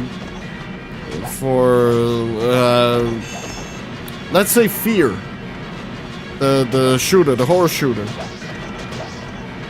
Oh, let's make X amount of copies, you know, of the game as a reprint so people can buy it. Or that, you know. So yeah, it's not the original print of the game, but at least you're like, it's still being made. And it's not like you need to like make 1 million copies of the game. You can just like make 1,000. They'll sell. And then you could do like fun things with it, where you get like the original development team to comment, or you get like it's autographed and something like that. Just to like keep the respect for these games that literally built gaming to what they are today.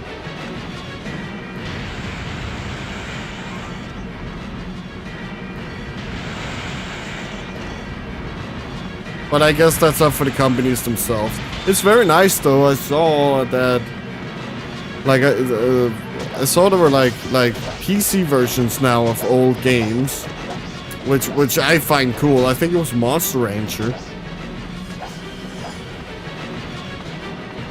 So we do see this type of stuff from the developers themselves, where they like re-release their games. But I would very much like to see a Drakengard re-release. Yeah, it can just be this version, I don't care.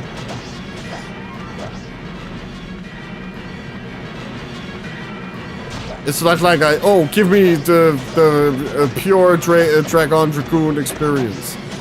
It's cool if they do that, but I'm doubting it. And I'm fine with this version. As stated before, this is not the biggest sinner of localization, you know? Not even close. This game is actually pretty close to the original. It's just that some of the, or many of the religious themes are gone. And also, some of the Leonard stuff have been toned down. Funnily enough, Arioch have not been toned down at all. She is exactly like she is in the Japanese version. And there's of course like the exhausted versus growing wings, where it kind of downplays a little bit who she's talking about in her song, about this love she's sending out and pouring out into the world. And whenever she sees that face, her soul is colorful again. You know, that has been erased from the American version. And we of course knows that she's talking about Kain and not Inuad.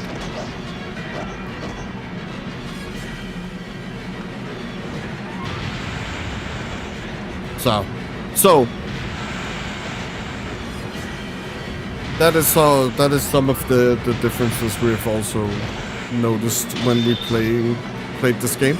And we're also gonna do that for the other Drakengard and probably also Nier, because there are also some differences between the Japanese version and the original version. Replicant, the remake, actually restored some of the changes that was made from the Japanese version, because they did a very I guess smart thing. Replicant, which is the canonical version of the game, was made with Japanese players in mind. So you get the shonen type of protagonist. But they could also see that that was not like a draw in the West. So they made him a father instead, another brother. And the game reflected those changes, such as yeah, some of the dialogue are different. Of course, Yona is his daughter now. But one of the plot lines actually got changed in the English version because of Nier being older. And that is the Emil reveal, I will call it. The Emil reveal. And that is when they're at the desert and they're going to see the wedding. The wedding! And we learn that Emil is actually gay. And it's beautifully said. Like, it's very subtle. It's that, well, subtle, but it's not like he's flaunting around that he's gay throughout the whole game. It's actually only stated in that very dialogue. That he wished that brother Nier, that he would be married to him. because Emil has some feelings for Nier.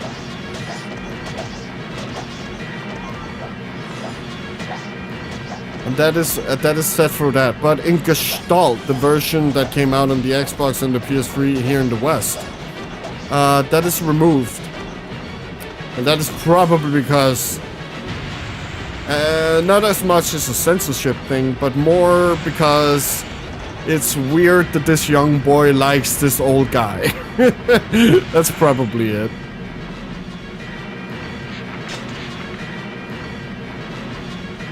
And I mean, to each their own if it's consensual. Like, but... Damn, dude. We don't need another Leonard, you know? They're within the castle walls. So that's probably why they changed it. Not as much for censorship, but, you know... I don't know if it's in the original Gestalt Japanese version.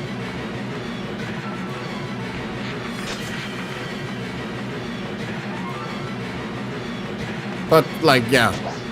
Like, it makes a little bit more sense when Nier is younger. And not this dad.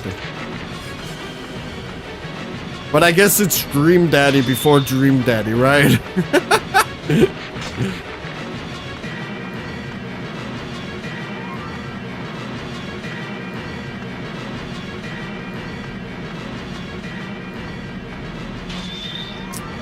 And that is our last... Oh, no, wait.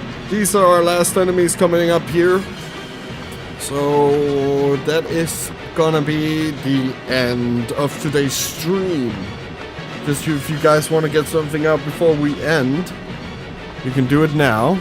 And if you forgot or are not doing it, you can go to the Discord and you can do the same there. I will be online always, so...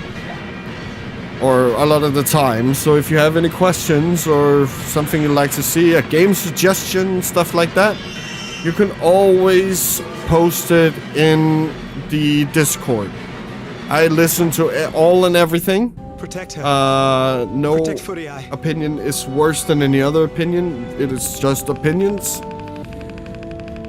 So you can say what the hell you want to say. I am very open to different ideas and games and stuff like that. So just if you want to do that, you can go to the Discord to do that.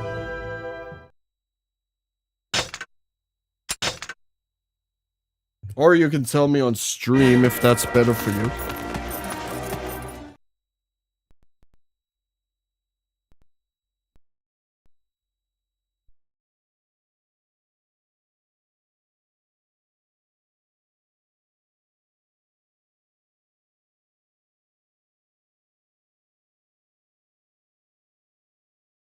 But yeah, we did like 10 weapons today.